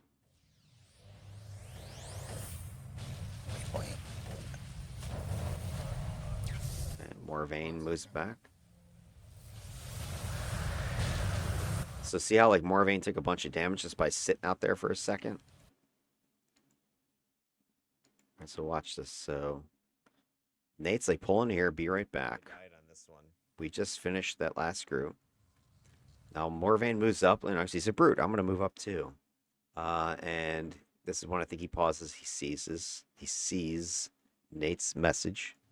It's like, all right, I'm waiting. What's going on? Oh, he's bringing all these people. So he's out there, by himself. And watch.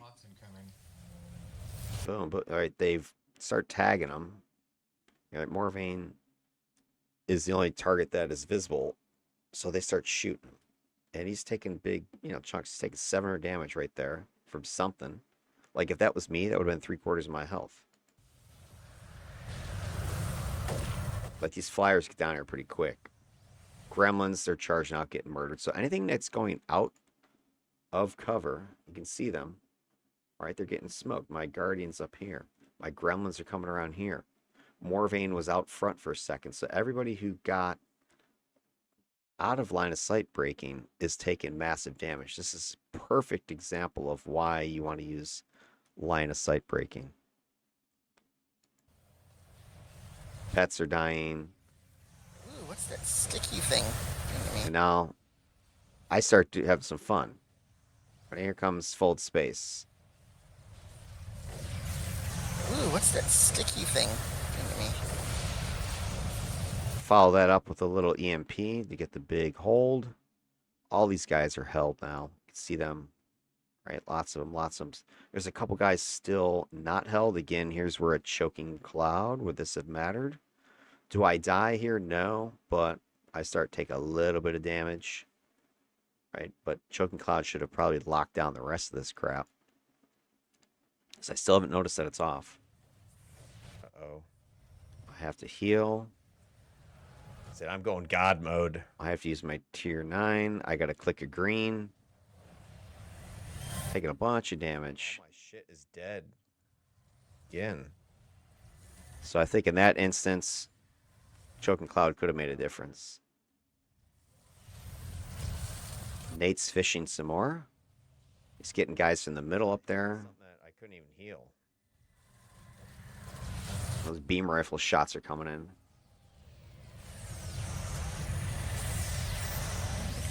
Pull, so I should get in the way of that. Again, look at it. I step out front with my, big God mode power on. I'm taking massive hits. Fold Space some more. Bunch of damage is just piling up in these guys.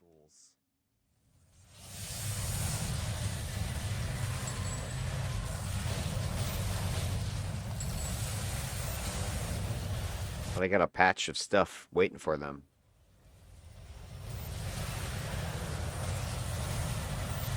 Hey, Nate fishes again. More incoming. Oh, I didn't realize that's what we were doing. Let me get out of the way. There you see Lawson says it. Or not Lawson, but Sawgrass. Oh, I didn't know that's what we're doing. He gets back. Let him come in. Let's see how they want to stay at range. I think my Gremlins are causing them to stay. But Fold Space. Bring him in. I'm calling this a snatch patch over here. It's going to snatch these fools. That's not the kind of snatch up. I said nothing. It wasn't me this time. Not me this time. I don't know what. There's my. All right, so there's a crash. Now here's where I should have noticed Choking Cloud was down, because I have to reactivate my toggles, except for Conductive Aura. So let's see if I actually turn it on. Ageless, get Hybrid. Okay, turn on my Charge Armor, turn on my Tough, but for some reason I don't turn on Choking Cloud. I have no idea why.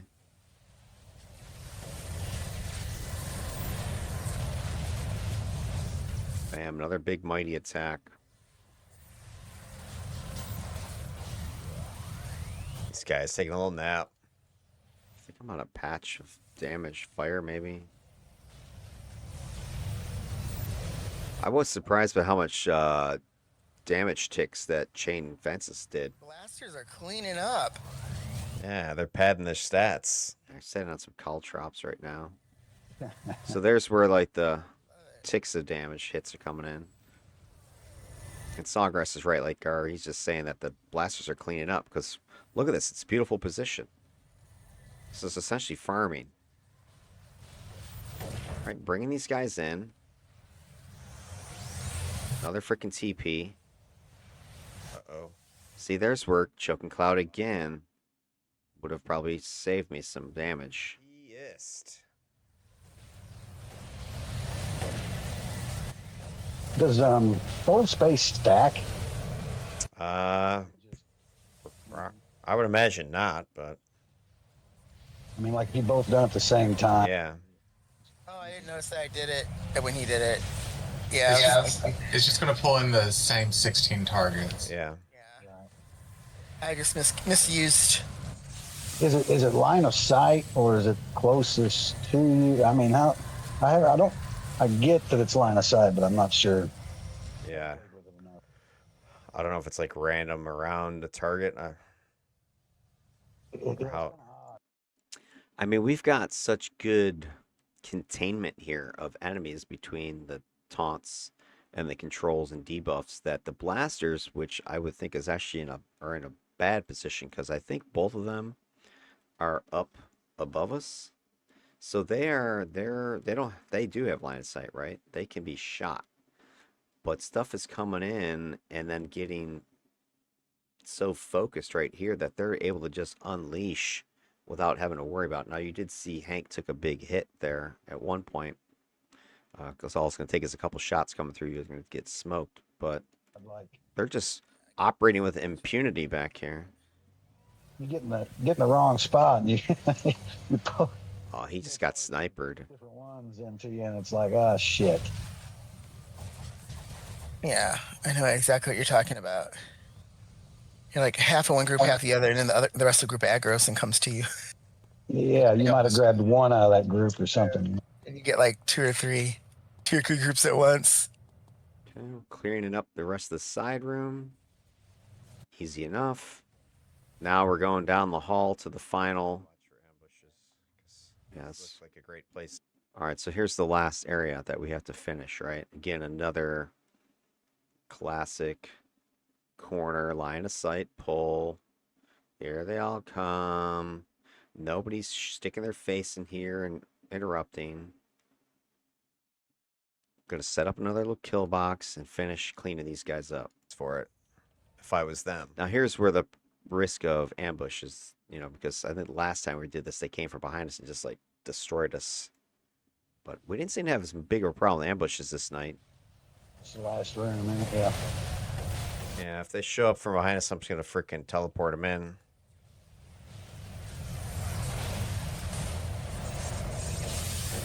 Keeping an eye out for anything looks weird.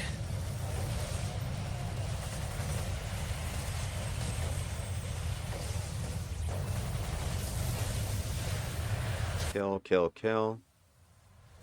So I feel like I'm finally starting to get offensive with this build. More just comfortable. Positions are great. And we're having such a clean, easy run here, which I think is part of why Mission 3 goes south. Shh, that's it. Whoa. Somebody did get a big nuke off. But boom. Toasted them. Easy enough. So, that was Mission 2. Now we're going to gear up for Mission 3, which is going to be an 8016. So we end up with 8016, the tunnels, which it's these tunnels, the ones that are like Praetorian Underground style tunnels. So you got to zigzag your way through, and then you get to these stair escalator areas. This is a problem, which I think you'll see. But before that, let's go ahead and take a look at some of our offensive stats then. So lethality-wise, foe kills, you already saw some of this. For me, my character was doing pretty good, considering. Foe defeats, I mean, I had my most in that first mission, which is kind of weird because, that mission was the easiest, so you would think you'd get the most, but I also felt like I wasn't as aggressive as I was later. Second mission, I have fewer kills, but because it's, less than half the time, my rate is actually higher. So I was doing a lot more offensive banging away in mission 2. And in mission 3, the one we're about to see, I don't get as many kills, get the least amount because things just start coming in hot and heavy and I'm dying 4 times during this thing. So it's not as productive as it was before. Plus the enemies are harder to kill.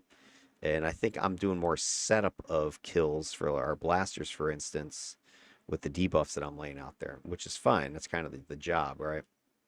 So that's the deal there. I think if you look at the kill shares now, I'm pretty sure that's Mad Seasons. I think this was our tank, Nate. Both these guys were tier 4'd up, so I think that's the issue there. And I forget who was who with, I think it might have been Gyves Blaster had the least kills, which was surprising. But he also sort of, I think, probably is like a setup blaster where he's setting up the disintegration spread. But Mad Seasons was just raining, I think, blizzards like crazy. And I think this is our brute. Or maybe the brute's the green and our tank is the pink. But whatever. Um, I was a little bit subpar as far as overall kills went. And Mad Seasons was kill stealing everybody. And then we'll take a look at our damage output at this point. So we've got damage. Again, kind of a little bit strange, but if you look at the rates, this is what you want to see. So I had my lowest rate on the first mission. That second mission where you just saw us tearing those guys apart was really good. Third mission was okay, except that again, I had a lot of downtime with the deaths and then the retoggling and everything else that I wasn't able to get the numbers out that I was normally getting. Although I did put out my highest overall yield with that. And correlation wise, I mean, it's perfect. Like I'm doing more damage as time goes on. So those two numbers or two variables are lockstep with each other. So overall, he's doing his share. He's putting out a good bunch of damage, fairly reliable damage. He's not having huge spikes, and he's sitting in this window of about 3,300 per minute. Unlike defensively, he's more consistent, right? He doesn't have the ups and downs. He's just putting out damage, respectable, 3,300 a minute. Pretty good for a controller, especially this particular build. Radiation itself doesn't have any damage. And then electric control isn't super, damage heavy either. You're relying upon your pets a bit, and the pets were getting massacred, the gremlins. But I think the numbers are a little bit understating because, the minus resistance and the minus defense that I was throwing out would be amplifying everybody's damage. So maybe that's why he was only accounting for that 15% or so. His missing 5% was going to other teammates because they were able to get the kills easier because they're able to hit more often and harder. Plus also the setup time, right? It's taking me more time to set up to start dealing damage because I have to throw out controls, I have to throw out debuffs. So it's making it seem like you're not doing as much as you could or should have. Disruption, this is your control delivery. So here is my total controls. And you'll notice that last mission, I have a lot more controls, but this is also because I finally start activating Choking Cloud at some point, and I start getting that 400 or whatever it was hold metric that's added in there. Plus, I'm just spamming a lot more attacks in this mission because we have to just pound down on these enemies, which are just stronger. So my rate is definitely spiking in mission 3. But unfortunately, and here's kind of the rub to it, it doesn't seem to matter because even though I have the highest control rate of the mission so far, I end up with 7 allies being defeated and 4 myself is defeated. So 11 defeats here versus 2 total on the other 2 missions. So this is huge. So 2 over the span of 29 minutes and 11 over the span of 18 minutes. So huge difference between the missions here. Controls don't really seem to matter. And I've seen this multiple times. The controls are not specifically stopping income damage. You're more controlling more because you're fighting more and you have to deal more damage. That seems to be the metric. It seems to be pointing more that controls equal offense, not defense. Okay? And correlation is agreeing with that. Takeaways. So here's what we've got. 77 controls a minute. He's just throwing out volumes of controls. This would have been higher, right? This would have been higher if I had my stupid Choking Cloud, right? This would have been even more. It probably would have been closer to like 100 a minute. And so I want to kind of compare it to the other controllers I've run so far and just see where it matters. So lots of control volume, right? He's got the sleep patches out, which was getting tons of controls. the hold cloud, tons of controls, but it's not precise, right? You're not like zooming in on somebody and trying to take them out. You're just mass stacking. Uh, and the most controls came when I was at my weakest in that last mission. So what we're seeing here is the more, pressure you're taking, the more you're trying to spam your controls to stabilize the situation. It's not preventing the collapse though. You're still going to go down, but at least you maybe taking some of your enemies buying some more time. So Trinculo, it confirms his identity. He's trying to bury enemies under constant disruption, throwing some offense, some debuff in there along with the control spamming. I wouldn't necessarily say it's spamming per se, because the only thing I was really spamming would have been jolting chain and fences. The rest of your spam was just your patches and your aura control when it was on. So I wasn't just like firing out Tesla cage repeatedly. All right, now how do the controls match up with the damage you're taking? Actually, pretty good, and it's sort of good in the opposite direction. So almost perfect correlation. So the more control I was using, the more damage per minute I was taking. So this is just telling you that, hey, I was using controls in the middle of a fight and using it for survival and trying to destroy the enemy, not to lower their damage, right? Because otherwise you'd see, hey, as disruption increases, damage decreases. That's not true. It's reactive. So what's going on here? Blunting is a negative efficiency loop is what it's talking about. So my disruption is correlating perfectly with taking more damage. And so I'm using my controls offensively. Okay, I'm not using it to prevent. Okay, I'm reacting to the situation. And I'm not blunting the incoming fire. I'm maybe buying time until it's too late or we defeat. Flip a coin. What happens in mission 3? Prevention is my disruption, keeping my teammates on their feet. So as myself and the team start to suffer defeats, remember we had one mission with no defeats whatsoever. We had one mission, that first one with only a couple defeats. And this last mission, we have 11 total defeats, and I used the most disruption there. So 0 defeats was my second highest disruption. Highest disruption was my most defeats. So they're, opposite ends of the spectrum here. So the correlation is not as good. So mission 2, you could argue that the disruption is mattering, preventing defeats, but I would argue from watching a video that I don't think it was the controls that were preventing defeats. I think it was our positioning. I think it was our play. I think it was the strategy we were using. Because that whole mission 2, the bulk of it was that box in the hallway pulling and just crushing things. So it was that whole line of sight breaking. I think that is more important than control. Like if I didn't do any controlling in that scenario and I just was blasting away, we still would have probably had about the same outcome. Maybe an extra defeat in there. Who knows? So mission 2, exception aside, his controls did not reliably prevent team defeats. And again, I would say it wasn't even his controls that were preventing defeats in mission 2. It was positioning and the way our tanks were pulling back. Control volume is reactive, not preventative. I agree. Prevention results suggest while his disruption is buying time, it's not necessarily saving anybody as the fight spirals out of control. And that's true. You're going to see this in mission 3 for sure.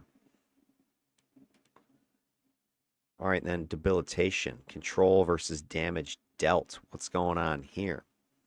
Again, pretty strong correlation. So as my controls are going up, my damage output's going up. That's because it's pretty much the same thing. All of my controls are doing damage for the most part, except for static field. I don't think I have a damage proc in that, if I recall. So debilitation is showing that control-driven damage. That's why it's also showing that it's not preventing incoming damage. So trying to get offense out of it.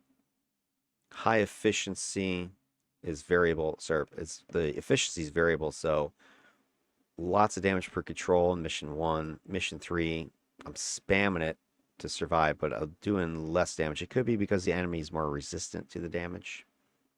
That's possible. I don't know. I have to go and look at mission 3 a little more carefully as we go through this. Then devastation is your controls versus your foes defeats, your lethality. So how many controls until a foe is defeated? So that was about 28 on average. Correlation was so-so, 6-2. But you can kind of see, yeah, more foes being defeated as I'm controlling more, which matches the fact that the more controls, the more damage I'm doing. So damage equals defeats. But I can be efficient with Trinculo at converting that control spam into kills. Missions 1 and 2 start to show that. Mission 3, though, the collapse conditions, controls were more defensive flailing. This is probably true. Trying to lock down foes, but not getting the kills. It took longer to get kills. We needed our big hitters to do that, not my little ticks of electrical control damage. Okay, so when things were going well, controls were getting kills. When they were going poorly, the controls were not doing much to stall, but not, or they were stalling, slowing things, but not actually getting any final results. And in efficiency, that ratio between my output and input damage from the character, from the pets, is our next category of statistic here. So overall, my character was 4-to-1 ratio. So I was putting out 4 times the damage as I was taking in. My pets were less than 1 on their statistics. So the pets were taking a bit more damage than I was. So here's Trinculo's incoming damage total is 25k. The pets combined were 67k. So they were much more exposed than Trinculo was. So their overall output ratio was lower, even though, and plus their overall damage output wasn't as high. Trinculo actually did okay. I mean, he put out 91k damage, and the pets were 58, even though there's more of them, right? I had 2 Gremlins, the 2 IDF, and my Mew Guardian were all pumping out damage, but they were just taking a freaking beating. Gremlins especially were just getting smoked within seconds. You look at the correlation of efficiency. This is my total threat. So my total damage output and versus my characters. So this is controller plus pets. This is just the controller damage. And this is considered this way because the pets aren't doing damage unless the controller's summoning them and getting them out there. And the resilience, I really don't care about the damage my pets were taking because a lot of times they were just stupidly standing out in the middle getting smoked. So my total threat that I was putting out versus the damage I was taking, it was pretty strong correlation. So my damage incoming was increasing as my damage outgoing was increasing. About a 5-to-1 ratio. But that's not very good compared to my other controllers, as I recall off the top of my head. So interpretation of this, Trinculo. He's dealing 3 to 6 times more damage than he took in the first 2 missions. But mission 3, he's dropping to less than 3-to-1. Tougher enemies, more damage incoming, reduced kill efficiency. But even at his worst, he was still net positive, right? He was doing more damage out than he was taking in. The Gremlins were breaking even at about, not Gremlins, this would be all his pets, not just Gremlins. They're breaking even at mission 1, and they were getting less efficient as the fights got tougher. By mission 3, they're taking 40% more damage than they dished out. So I don't know if that argues that, hey, you shouldn't summon them at all, but at least they're contributing something. So really what it's saying is your pets are soaking damage. Now, are they soaking it to save lives? I don't think that's true, which we'll take a look at that metric in a little bit. But they are drawing fire, so maybe they're pulling some aggro. But they're just bleeding out. And if you're trying to keep them alive, it's just not possible. So in short, Trinculo, efficient but declining as the difficulty got harder. His pets are inefficient as, tanks. They're trading their survival for just poor DPS. Net positive overall, but not much once the enemies are getting top tier. And that wasn't even their top tier strength. Mission tier 4 would be even worse. So combined offensive insights. Let's take a look at this and we'll go back to our video here. His offense is a hybrid of suppression and steady DPS, where his control spam isn't just neutralizing foes, but serving as primary damage engine. Across the 801s, his offensive footprint is consistent, but his efficiency and kill conversion erodes sharply as enemy strength escalates. That is true. Strengths, consistent DPS, about 3,300 a minute, regardless of the difficulty. Strong early and mid-mission lethality when enemies are manageable. Control doubles offense, making his suppression always count towards damage. So as long as I can control, I can do damage. And this is that trade-off, because if I'm not controlling, because I'm supporting, right, throwing down a debuff, clicking a heal, whatever it is, running after an ally to res them or something like that, I'm not controlling, I'm not getting offense, I'm not getting damage. So as a controller, you got to be careful on balancing that. Weaknesses: as the foes are toughening, efficiency's collapsing, more spam and less kills. So I'm just pumping out stuff, but it's not working. Prevention and blunting are shown that against stronger enemies, the spam is becoming defensive flailing rather than proactive suppression. Yeah, that's probably true. Kill conversion plummets in late missions. He can lock down enemies but not finish them. Again, it's a little bit strong because we only have 3 tiers of missions. If tier 4 showed the same thing and we're just doing this as we went from, you know, tier 1 to 4, then yeah, but we've only got 3 missions and it wasn't this beautiful correlation. But big picture, he's a steady hybrid suppressor damage dealer whose offense is never absent. So I think this is true. I think Trinculo is actually more of a damage dealer than a defensive protector. But not against top tier foes. He shines early, holds steady in the middle, but loses efficiency and kill conversion late, turning into a volume suppressor whose role shifts from threat remover to time buyer. Now, part of this could be a little bit misleading because remember in mission 3, as you're going to see, I ultimately turn on Choking Cloud. And this gives me a big boost in control numbers. And so it may seem like, well, I'm just cranking out controls and it's not doing anything. But had this been active in missions 1 and 2, my overall numbers would have been up. And so it wouldn't seem so much like, oh, here's the control level in mission 1, mission 2, and also mission 3. Boom. This is because I turned on Choking Cloud. It probably would have been more like this. Maybe. Anyway, there you go. That is the offensive stats. So let's go ahead back to the video and watch the end of this thing to mission 3 as we enter this underground tunnels. It takes us just about a minute just to kind of get down to the fighting level. And Nate is pulling. Again, we've got our classic line of sight corner pull. Boom. One thing I'm noticing, these flyers are fast. They're just bam in there immediately. And I do have fences will drop flyers, but you know, they're just bang right on top of you before you even know. So around the corner comes our tank. He's just done a pull, and we're following him behind him. What's happening? It was a bad day. Yeah, it's one little guy, no big deal. Wait, so me. Oh, is he gonna ambush us? I think. Well, you kind of get these little twisty areas, and then shit just starts coming.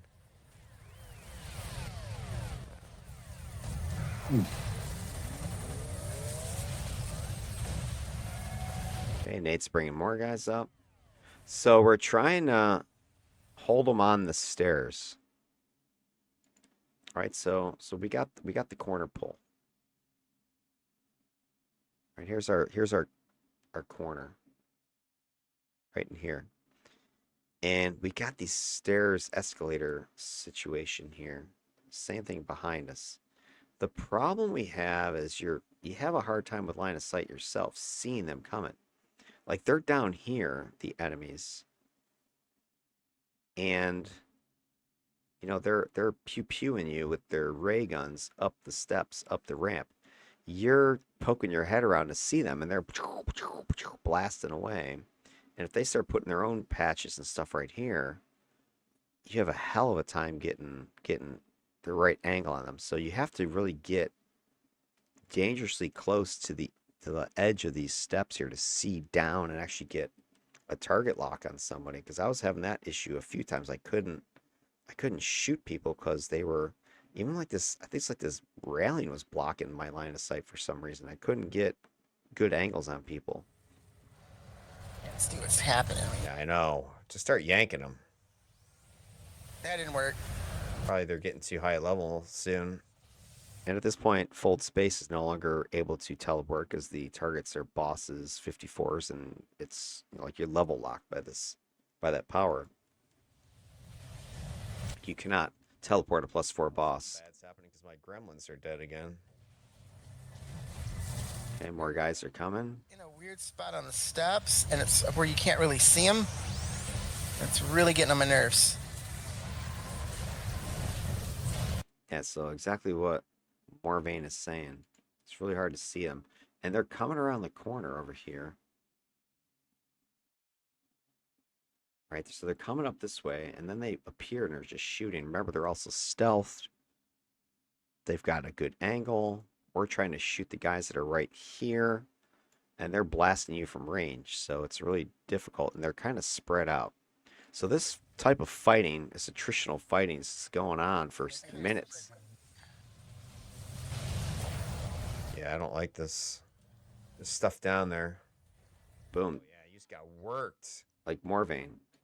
Like, he just got evaporated. I'm not even sure what the hell happened to him. Let's back this up. Where's Morvain? Okay, he's on the steps down below. Now, I think he's got bad position. Because I think originally the idea was that Nate's pulling here along the corner. And so we should try to gather them there. But I think Morvain is having a hard time seeing. So he's been, out front. And this time he's down here trying to get to see these guys. So they're coming up, but he's like, this is a target, right?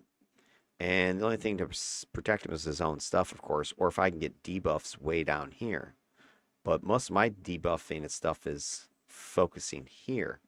So he's getting shot from range. And he gets just lit up. Watch this, how fast he goes down. Yeah, I don't like this. There's stuff down there. Oh, yeah. Boom. He's just smoked. He gets lit up. You just saw him booking this way. Beam rifles are chasing him. Just took a beating. There's nothing I could do about it. He's dead. Yeah, he just got worked. What did I get hit with? Now I'm getting punked. What the hell was that? Like, whatever maybe got him just got me. I think it was some sonic attacks just came flying up the stairs. Pop, pop, pop, pop. I'm dead. So immediately, 2 people are done. And you didn't even know what the hell hit you. Yeah, someone's one-shotting. There's something bad back there. I'm backing. I'm going to get up and back out. Okay, Nate's pulling. Executioner shot. Yeah. All right, look at a blizzard going off from Mad Seasons. I'm rezzing. Dr. Morvain is getting up from Nate. Throw some pets in there. Soak some aggro or something. All right, so again, I still have not even turned on Choking Cloud. Okay, getting pets in position. It's got a sniper back there that hangs out and waits to get ya. Maybe I can teleport him.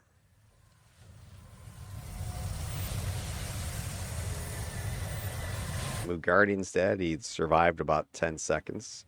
Tappers incoming.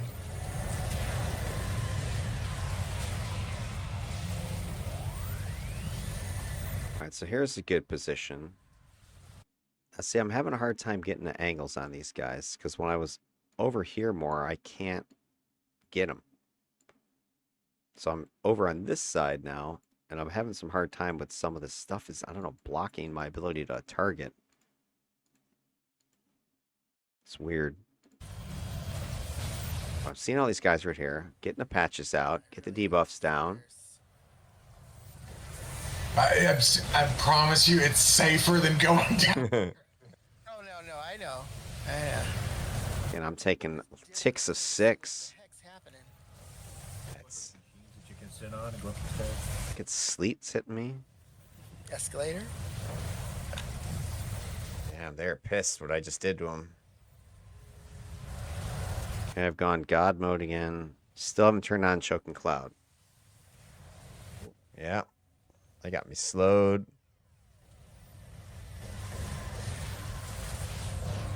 That's it. Let's get them up here.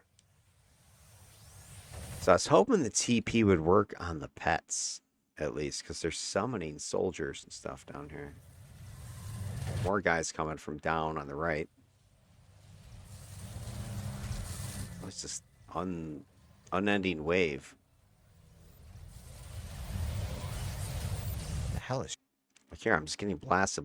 I'm feeling okay because, all right, I've got my tier 9 activated. All right, I've got cap smash energy, whatever. Should be fine. I'm just getting hit. Let's try to break line of sight. They're summoning pets like right on us. Got a sniping power. Yeah, there's something like a patch or something going off. Warvane's getting smoked again. I'm not sure what it is. Like, it definitely. Throw some more pets in there.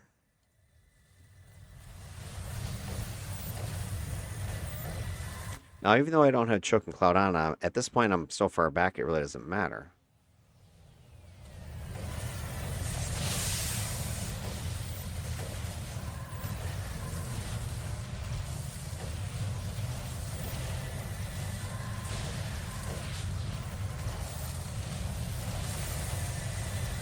Oh, EB. It's an EB with a sniper shot. This guy got here. I watched him snipe. Yeah, get him. Oh, the javelin? Yeah. Yeah, he can sniper. Which, that's just wrong. Giving an elite boss a sniper shot is just wrong. Uh-oh, Lawson's in the house now, too. So we got them stacked up at the top of the stairs, finally. So we're getting them under control. They're coming in a controlled flow. We've only had a couple deaths. Not a big deal at this point. So I crash my endurance again. Start clicking my toggles. Disintegrate. And I finally turn on Choking Cloud. Like, it took me that long to finally activate it. So now moving forward, does it do anything? So here at this point is when you start seeing me getting all the holds and stuff from it. They resist it. Yeah, they're too high a level, I think, now. Yeah, nothing comes up. That's the problem with dimension or gravity there. Wormhole, you can't grab them at this level. Well, controls kind of useless at this level, don't they? Yeah, unless you can stack a bunch. Confuses are pretty good. Yeah. All right, so we cleared a good bulk of guys, but now more are coming. They are. Because if you hit a minion, it'll jump and can confuse an EB, and when they hit the rest of them, they just one-shot everything. So see, I'm getting holds now. So it's nice to have them. So I think right there is where you're... What the fuck was that? So as this was saying, my Choke Cloud seems to be actually taking hold. Like these guys are sitting there held. Will jump and can confuse an EB, and when they hit the rest of them, they just one-shot everything. So right here, I throw out my Tesla coil. Choking Cloud's hitting them. So yeah, right there I'm stacking enough holds to get these bosses. But now I start taking a beating. What the fuck was that? I mean, what are you supposed to do? I should have, I guess, stayed around the corner. Would have been my only choice. Because I think Nate's sitting here. I think he's got the smart position. Like, bring him up closer. But just the way the stairs were, it just made it so that you had to poke your head around too much. And the enemies just making you pay for it. So I guess we should have been more patient. I don't know, because I feel like even if you waited for them to get up here, then they'd be like over here shooting you from there, right? I mean, it's really just hard to get a choke point because I think they were kind of spreading out as they're coming up the steps anyway. And you felt like, hey, Nate's got the aggro, but these guys, whatever, lost aggro, starting shooting you from way down there, and they're doing so much damage that you just can't, take it. But you got sniped again.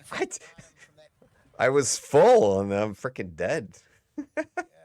The hell? I was just having fun with that I blame this guy debuff. right here. This disruptor dude. I think he hangs out in the back and he snipes. I'm gonna throw some For like pets.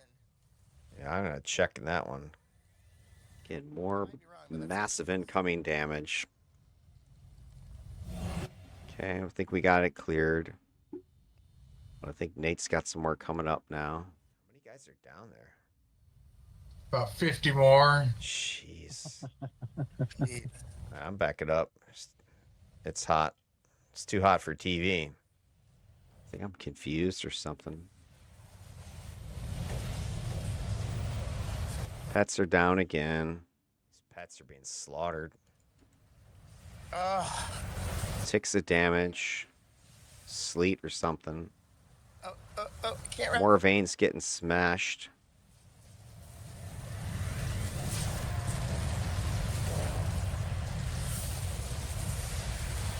They got to slow to hell and back. I can't move. I gotta fucking combat TP the hell out of here. Something's holding him though.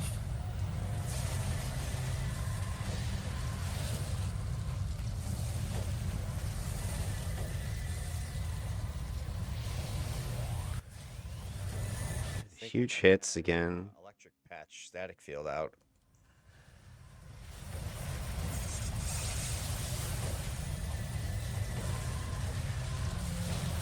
So, I mean, we're just dumping everything down these stairs.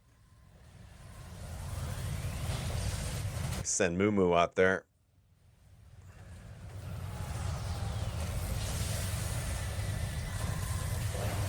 Another thing, I wasn't even sure where my toggles were. I'm just throwing them down there, but it's the guy who's wearing it. Did he run away? Is he dead? Who knows? Definitely can do like 2,000 hit points of damage in one shot. I'm just not sure what it is. So right there, I couldn't get a line of sight angle, so I had to move down closer.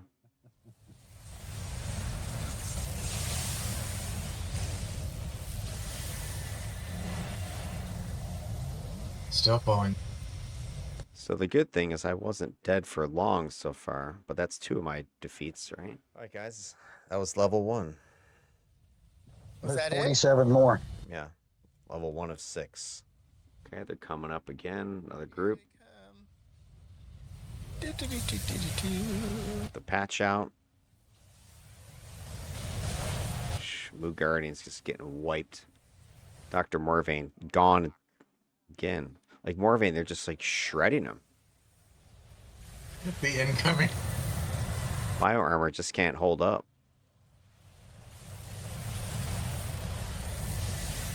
I should have got mutation. I'm really at this point, Morvain might as well have no toggles on. He's just like getting pasted. As soon as they focus fire him, he's down. Fallout, you'd be perfect.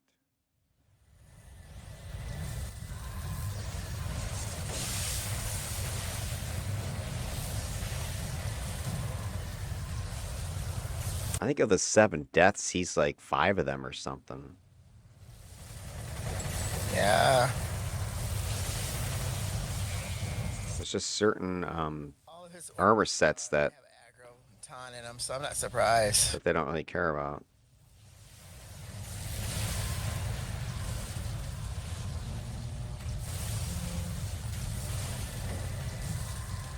I'm just glad everything I got is single target.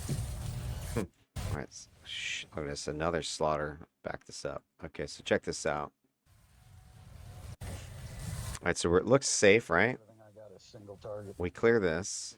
Yeah, all right, another group's coming up. Nate's has pulled them. Watch how fast this goes south. This is an ambush.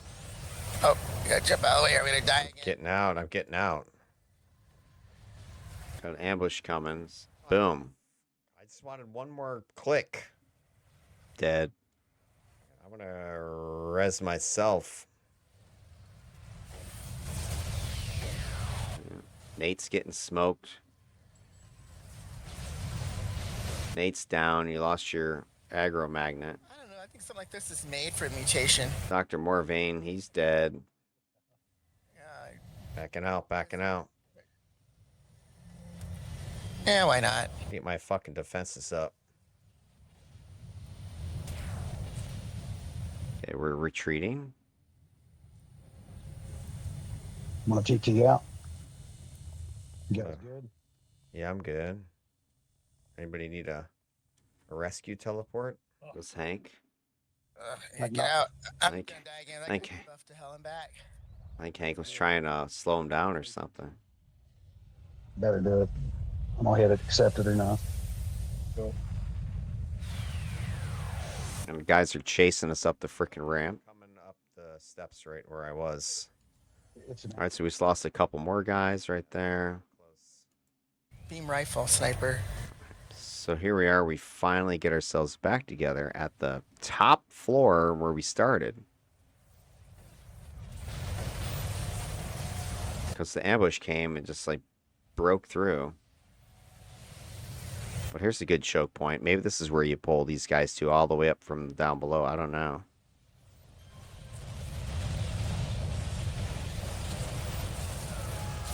And again, I've remembered to put choke and cloud on, so I'm getting more controls. I'm getting some absorbs now. They're not as much fun whenever they don't have any endo. I also have like a heal proc, I think, that fires from that power. So just not having that up really hurt me, I think. The power sets they have has played a lot in here. Beam rifle is actually pretty freaking nasty. I don't think it would have changed the overall math, but... Alright, so we finish clearing that level. Couple stray guys, but this whole room used to be full. Oh, you're kidding me. And now here is where the big finale is. So here's where I think I make my big mistake. Alright, so look at our positioning. And part of this is just this hallway is designed to just murder you.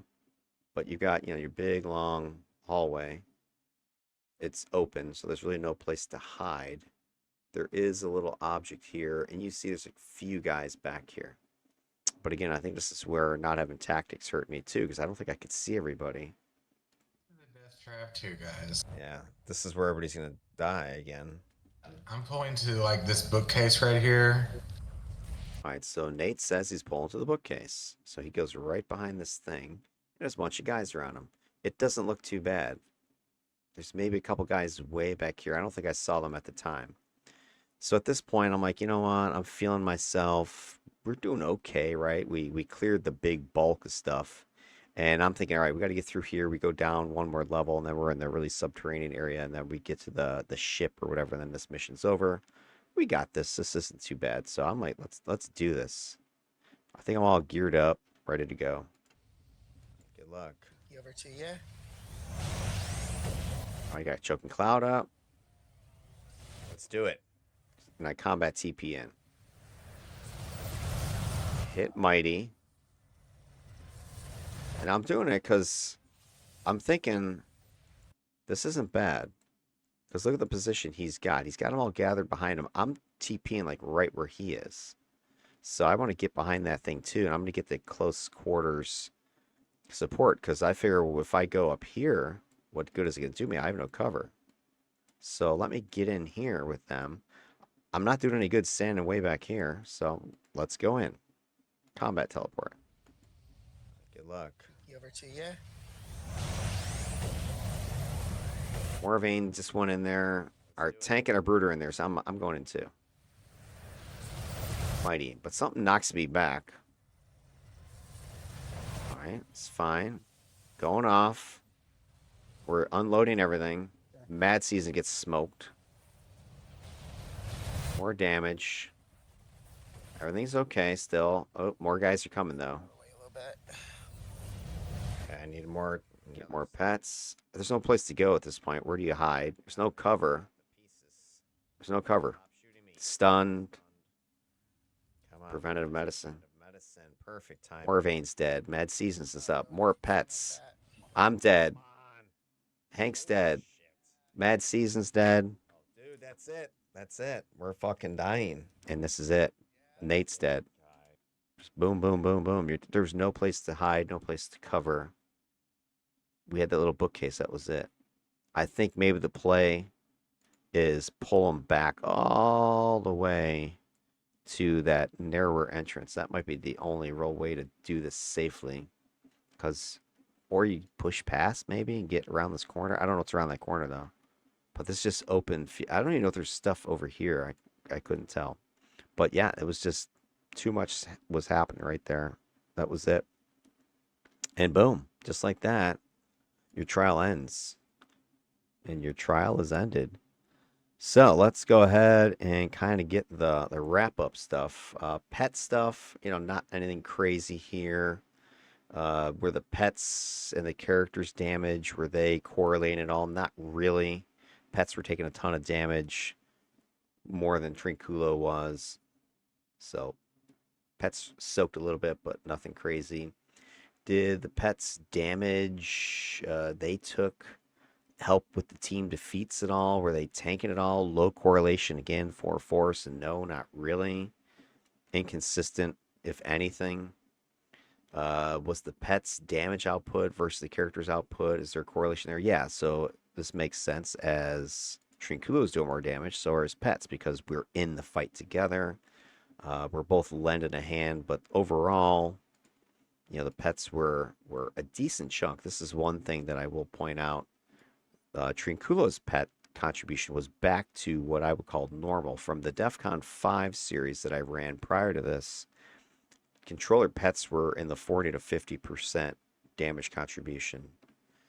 Here I see it again. Prior to this, the other 801 tested controllers were actually down to like 30-ish, 30, 35%, maybe even a little bit less, which was a big drop off of like 15% or so.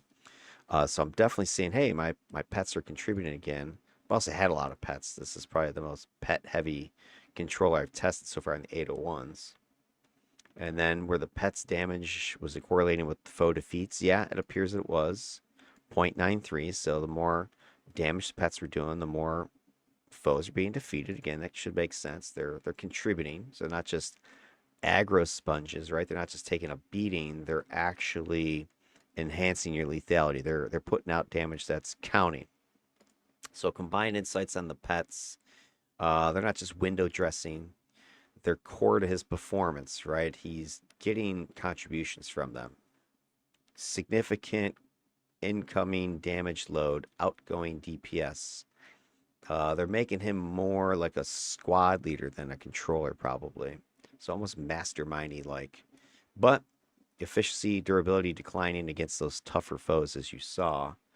So both shield and sword, they're absorbing a bunch of the punishment, perhaps buying Trinculo some survival. I was just throwing them in there as just cannon fodder. They were a sword. They were giving me 40% of my damage, helping me push my damage up. But the reliability and efficiency eroded under heavy fire as we got higher and higher in these tiers. So pack fighter performance is inseparable from the pets. They magnify suppression style, but their fragility makes them a force multiplier with an expiration date. Totally agree with that. All right, hey, how does Trinculo stack up with the other 801 so far? So I broke out just the 801s here and just the core stats. I'm not looking at the DEFCON 5 group at this point. We'll kind of use that as more of a wrap-up later in this series. But here is the three I've tested so far: cold, empathy, and radiation. And survivability. So if we take a look at this, my radiation controller here, Trinculo, was actually the same survivability wise as Shimmer, my cold. Only my Frisson, the empathy controller, had double the deaths. So at this point, if you try to rank this, cold, radiation are pretty close to each other, and just much better than empathy thus far. Not huge, I don't want to overplay this because you look at the overlapping error bars and you can see that, yeah, there is some overlap between empathy and cold, but it just so happens that cold would have to have its worst outing to match empathy's average outing, right? This extreme outlier here. And the same idea with radiation. Then when you look at these three controllers at the risk side, this is ally risk. This is interesting. Radiation actually had the lowest risk, even though they're like, whoa, we were just getting our ass pounded. But it wasn't that bad, because remember, the first couple missions were pretty solid. And this is a per minute thing. So even though we saw a lot of kills at the end there, the mission itself was fairly short. So it kind of masked the risk to allies. Overlap though between them, they're all pretty much showing you the same performance. Cold had a very big number at the very end. It was pretty safe until their last mission 4. It was like 11 deaths or something like that of allies. But taking a look at this, Radiation seems to be the better of the group, but they're all pretty close. A little bit higher, better than Empathy, better than Cold. Then we take a look at Resilience, the incoming damage. Here's where things again look a little weird. Cold had the lowest overall incoming damage per minute. Radiation and Empathy are pretty close to each other, but again, there's overlap between the numbers. So I don't think you can make too huge of a conclusion out of this.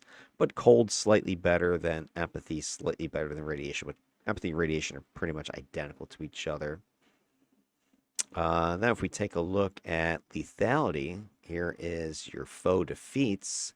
Cold had the most defeats by far. I mean, it wasn't really even close. There is no overlap. So we can clearly say Shimmer, my ice cold controller, was the most lethal. And then Radiation is, I think, topping out. There's very little, if any, overlap between Radiation and Empathy. So Empathy by far was the least. My Symphony Empathy controller was the least lethal of my controllers, which was odd because he was built with the most cone attacks and just downrange fire, which is kind of crazy. But I think because Empathy is more just ally focused with its buff package, that it wasn't able to get any benefits like Cold and Radiation have some debuffs of enemy. So Cold, better than Radiation, better than Empathy. Then we take a look at the threat, your damage output. Kind of, again, similar sort of story. Cold being at the top. Empathy was putting out a good chunk of damage, and those cones were definitely firing, but not as much damage per minute as Cold was doing. Radiation, surprisingly, was the lowest one, but I think it's just because Electric Control doesn't have a ton of damage output built into its kit. So I think that can help explain this, and just the fact that the debuffing I was doing was being, I think, taken advantage of by the team, and they were getting a lot more just damage and kills themselves than I was able to get. But it's interesting because his pets were cranking versus Frisan's pets were trash. So it's an interesting matchup here. But Cold so far has been the superior as far as damage output, better than Empathy, better than Radiation. But yeah, just interesting. There is overlap between Radiation and Empathy, so that's clear that there's not a huge difference between these two. But for sure, Cold is better damage output than Radiation is. All right, moving on. Take a look at the efficiency rating, the whole ratio between out and input damage. Cold, again, leading the pack, but a fairly wide spread of their data. So they had some really good missions and some really stinker ones with the damage, but 17, almost 18 to 1 damage ratio. Radiation, again, I'm surprised how low this is. Like, just wasn't a damage machine like you would think it is. Maybe it's just because pairing with Electric is doing that. I don't know. I'd have to test it with other matches and see. But taking a look at the numbers there, Cold, Empathy, Radiation is your order. Radiation was pretty, decent at the damage output, but it was also taking some good incoming damage. So I don't know. It's kind of a wash. If I had another mission, this could have cleared up because these guys are both 4 mission tests versus a 3 mission test. If I had Choking Cloud running, would that have made a big difference? Maybe. I don't know. Pet contribution. Here's the interesting stat. Despite everything else, I mean, check out Radiation. You're getting really good chonky chonk damage output from your pets. Double what you're seeing here, if not more. A good 30-some% more than what you saw with the Cold. So lots of damage output here. Cold's pets are pretty strong, I think, because you have some synergy with Jack Frost and the powers that Shimmer's Cold was doing. But Radiation's pet, I had a lot of them, and they had to do more damage, and they were probably taking advantage of my debuffing that I was doing. So I think this is a good show for how my teammates were doing, because if these pets were doing this much better than the other ones, I bet my teammates on this radiation squad's team were probably likewise outperforming what they would have done if I had paired them with these other controllers. And empathy, just the pets was just trash. The damage out versus in was not very good, not very effective. So final insights: survivability. Radiation, middle of the pack, 0.074 per minute defeats, almost identical to cold, far better than empathy. Radiation controllers can stay on their feet nearly as well as the famously tanky cold kit, despite not having any shields. Radiation's personal survival is not a weakness. Trinculo weathered incoming fire about as well as the most defensive archetype tested. So yeah, he was pretty tanky. Risk, allies. Radiation, lowest team risk. Ally defeats per minute, outperforming cold and empathy. Radiation brings exceptional team survivability. Allies fell less often under its heavy debuff umbrella. This again could be misleading because I don't have mission 4, which would have been even harder. So could have had a big spike of deaths there, possibly. But even though the pets were central, radiation was still suppressing incoming threats enough to protect the group better than cold shielding or empathy's healing. Resilience, your damage per minute. Radiation, 553 is the highest intake, slightly more than empathy, well above cold. Radiation's absorbing more punishment than the others, suggesting suppression tools don't reduce raw damage as much as cold's debuffs. Key difference here is radiation soaks the damage while still keeping team casualties low. I also think he was, or Trinculo was a more resistance build compared to the other ones, which I think are more defensive build. Lethality, radiation 2.39 foes per minute, better than empathy, but pretty far behind cold at 467. Competent, not dominant offensive. Suppression debuffs are improving the kill efficient consistency, but it's not matching just cold's blistering lethality. Yeah, cold had a lot of just outgoing firepower, which was a little bit surprising, but just the raining stuff, I think I was unleashing sleet or ice storm or whatever the hell it was. All the little ticks of damage from ice slick. Anyway, threat, damage out per minute. Radiation, 3293 is the lowest of the three. Even on empathy was better than that. Takeaway, radiation is leaning on attrition, not spike damage. Despite less damage output, radiation achieved better ally survival. So I wasn't necessarily cranking out the damage, but I was protecting pretty well. Showing that threat isn't the whole story for support, which is true. Efficiency, radiation 7.0 ratios, well behind cold and empathy. So least efficient. It's requiring more effort and damage absorbed to reach its results. Toolkit spreads survival across pets and teammates, but the cost is higher risk exposure to the controller and its summonses. The pet contribution comparison, radiation, highest pet reliance at 39.7 compared to cold and empathy. Radiation, this build was pet-centric. The gremlins, the other pets, weren't just bonus, core pillar of effectiveness. So basically, I'm throwing down the debuffs and the controls while my pets are running wild and doing some damage, which was part of the strategy with this character. So the reliance gave it high ceilings, but also introduced this fragility if the pets are neutralized. I think that's true, and not something I thought about during the actual review there. If my pets were killed and they were such a huge contributor, this could account for why my overall numbers of kills and damage were not as good as a couple of the other controllers here, because my pets were just getting smoked so fast that I wasn't able to benefit. Verdict. Radiation proved to be the most stabilizing controller tested. Lowest ally defeats, strong personal survival, and heavy reliance on pets to spread its influence. It's not efficient in terms of raw damage to survival ratio, nor can it match cold's devastating kill speed, but its strength lies in team safety through suppression and redistribution of damage. Cold is the apex predator of these controllers. Lethal, efficient, able to weaponize its debuffs for devastating kill rates. Its downside, allies still fell at a high rate despite shields, showing fragility under heavy pressure. Empathy sits between more efficient than radiation, less lethal than cold, but with healing that doesn't translate as well into battlefield suppression. Its team safety numbers were inferior to radiation's, showing the limits of reactive sustain. In context, cold is your offensive powerhouse at this point, killing fast, efficient, but team risk was high. Empathy is your classic healer, Moderate in all the categories, less control over team fate. Radiation suppression tank, keeps the team alive, spreads the load to the pets, trades efficiency for stability. Well, there it is, guys and gals. Full analysis of Trinculo, electric control, radiation emission, MU mastery. What's left now is to go ahead and test Despina, his defender counterpart, and see if her radiation emission with its superior numbers will give her even better survivability. And combined with her water blast AoE toolkit, will that boost her damage output even though she doesn't have nearly as many pets as Trinculo does? We'll see. In the meantime, have yourselves a good one. Take it easy and peace out.